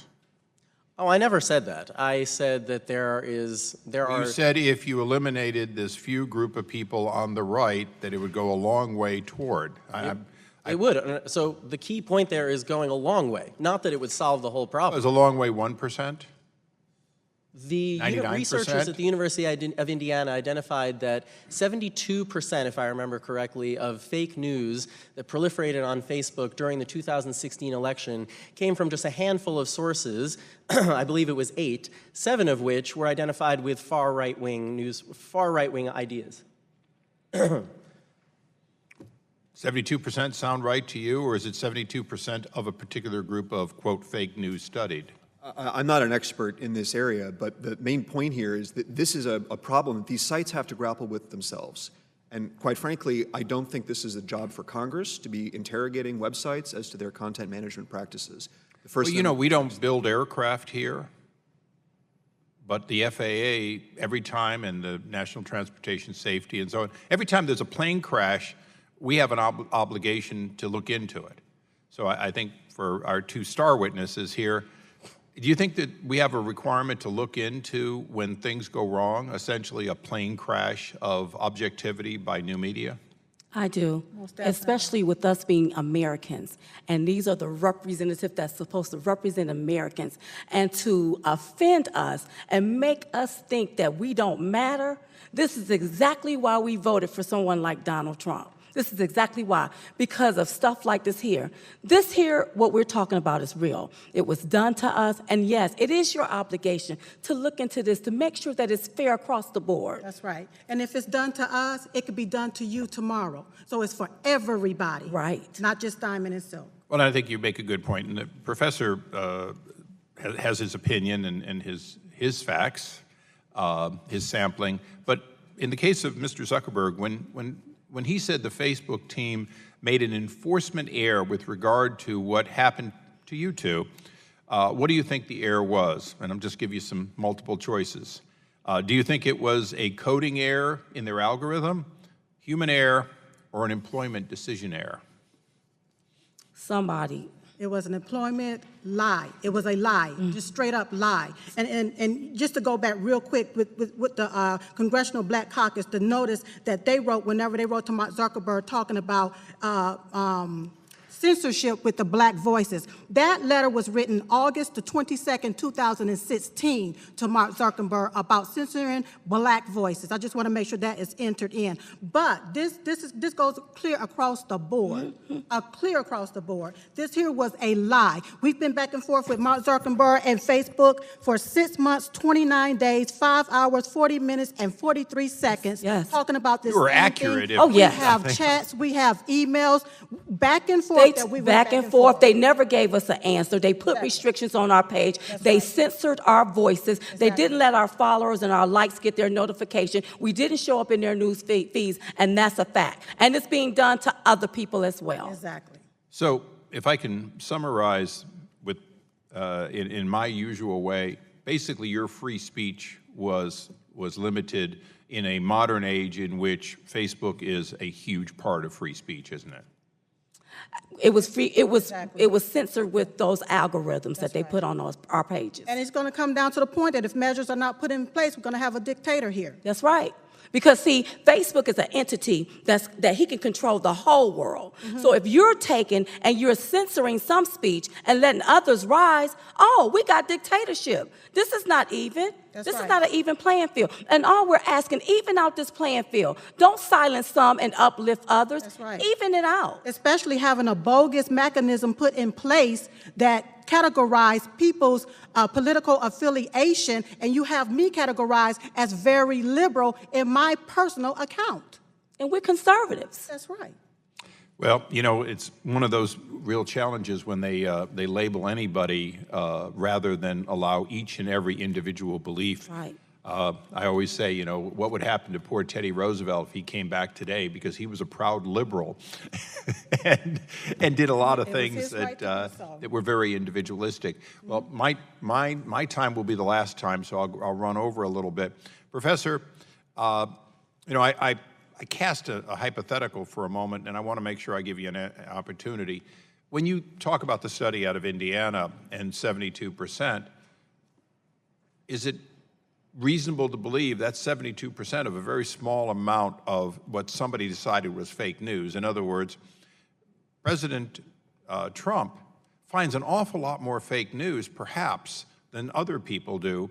How do you know that they considered the entire universe of deliberate, inaccurate activity? And I'd put that to any of our witnesses. Well, it seems as if we exist in a world right now where everyone's opinion about something can be considered fact, and that's simply not true. The way social science research works is that you identify a corpus of data, and then you do a study on it, and then you make a certain, you analyze that information. So in these studies, what social scientists have done was, say, use websites like Snopes or PolitiFact, or ones that are websites that are recognized by people on both sides of the aisle as doing a good job at identifying what news story is, say, true or what news story is a conspiracy theory. So based on that analysis or categorization of the data, then they determine what is and what is not. Yes, sir. I think this focus on averages misses the reality of how this works. So what actually happens on a day-to-day level is that users drive a lot of this. Users can complain, they can report content that they think is fake. And if someone reports, for example, as Gateway Pundit did, that the students in Florida were actors who were faking the whole thing, right? Someone's going to report that. And it's not surprising that that site is going to be downgraded because users are reporting their content as fake. These ladies have reported Pizzagate as a true fact. They have spread misinformation that has caused people to report them. It's not for me to say whether they should be taken down, and frankly, it's not for them to say. That's Facebook's decision. I want to understand that in an organization, Facebook, that has no fact-checking, the way a normal historic newspaper would, where they actually hire people to, quote, fact-check, complaints that can come from self-serving individuals can drive the decision that somebody has done is wrong. And that's what you're saying, is it's based on the opt-in of people. Is that really fact-checking? I mean, to be honest, the New York Times printed 17 separate lies about me and retracted 4 of them. And the only reason they didn't track the others is they called it essentially poetic license, that when they said that my district office was overlooking a golf course and a country club, well, you couldn't see it from the building, but if you were on Google Earth, you could see that there was a golf course less than a mile away. Unfortunately, I was overlooking a freeway with a lot of freeway noise, and they said, yeah, but you know, it had to read poetically. Now, if that's the New York Times, you're telling me that people who simply are angry and complain is the way we're going to get to fairness? Isn't the original intent, and I'm going to ask a purely First Amendment question, that free speech is a right to say things which people don't like, and which at the time people may say is inaccurate, such as the world is round, such as bleeding people is not good for health. There are plenty of controversial things that were considered untrue at the time they were said. Mr. Javen, you look like you finally are going to come in and join this for a moment. Happy to. I think, listen, these companies have rules that prioritize some kinds of speech and not others. And they're allowed to have the rules, right?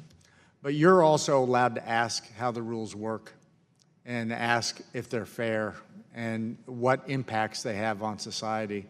And these are not startup companies anymore. They're massive enterprises that control people's access to. Aren't they effectively monopolies? Don't they have monopolistic power? If you're not on Facebook, you may in fact be unelectable or unheard of and the like. Well, there's definitely an argument that their access to data makes it very hard for anybody to compete with them. Right? How are you ever going to get enough data to compete with them? But the reality, just look at the facts of the role they play in the economy. Look at the facts of the role they play in the news business. They're the primary distribution mechanism online between news publishers and readers. And the rules decide how that news is delivered. And ladies, you know, one of the amazing things to me is that nobody seems to want to call this very simply free speech, except you two, that understand that because you happen to be conservative, you found your speech being deliberately looked at much with greater scrutiny. Maybe not exclusive to somebody on the left, but certainly you've been poorly treated, and I think that's been well documented. If I can also add that, you know, these platforms allow us the opportunity to build our brand on their platform. We don't solicit our page. People come to our page to like and follow our page because they like and want to hear our content. It is not fair for someone else to come deliberately to our page, dumb down our page, and then the repercussion of that is our page being blocked. If anything, Facebook, YouTube, Twitter, and these other entities should put in measures that the person block themselves from seeing our content if they don't want to see it, hear it, or read it. Well, let me ask you one question, and I think it's, you may have, if it was asked before I came back from, and I apologize, I was at the White House with 45 wounded warriors being honored, so I did miss the first part of this for a very good and appropriate cause. But, you know, there's been the question of whether or not you, quote, put up fake news. Ask you straightforward. Have you ever done something that knowing more now, you might have written it differently? Well, we don't know because we normally make videos, and these articles are what, third-party articles that we may put up occasionally, but we normally make videos. We do our Facebook Live, and we talk about politics and what's going on in the world. We do whatever the next man is doing. And we're basically stating our opinion about what's going on. So it's fair to say that except for expressing your First Amendment rights to an opinion, you've never knowingly put up anything that was false or deliberate. As far as I know, you've never been sued for any kind of defamation and the like? Because anything that we put out, if we're not sure about, allege. I will always allege. Unlike some of these fake news sources that just put it out about us, but they don't allege nothing as if it's true. And I'm like, none of that's the truth. None of that's true. Well, it's only fact when MSNBC says it's fact, right? No. According to the left. Well, I want to thank all of you for your indulgence for an extra 7 minutes, which is the benefit to going last. I don't think this is the last we're going to hear of it. I will tell you in closing that I think that we're going to have to, Congress and this committee, are going to have to make sure that the First Amendment rights of people who choose to use large-scale, very powerful medium that is theoretically open to everyone, that we have to ensure that it is. We do that with broadcast for elections. To be honest, I mentioned Teddy Roosevelt. You know, there was a time when Andrew Carnegie thought it was just fine to decide whose ore he wanted to make sure couldn't be delivered on his railroad until they went bankrupt and then sold to him. Monopolies can gain a tremendous amount of power and advantage if they are not stopped early. And a monopoly of freedom of speech is, by definition, the most dangerous. So on behalf of the committee and our chairman, I would say that this isn't the last hearing we're going to have, and I thank you all for your participation. We stand adjourned. Thank you.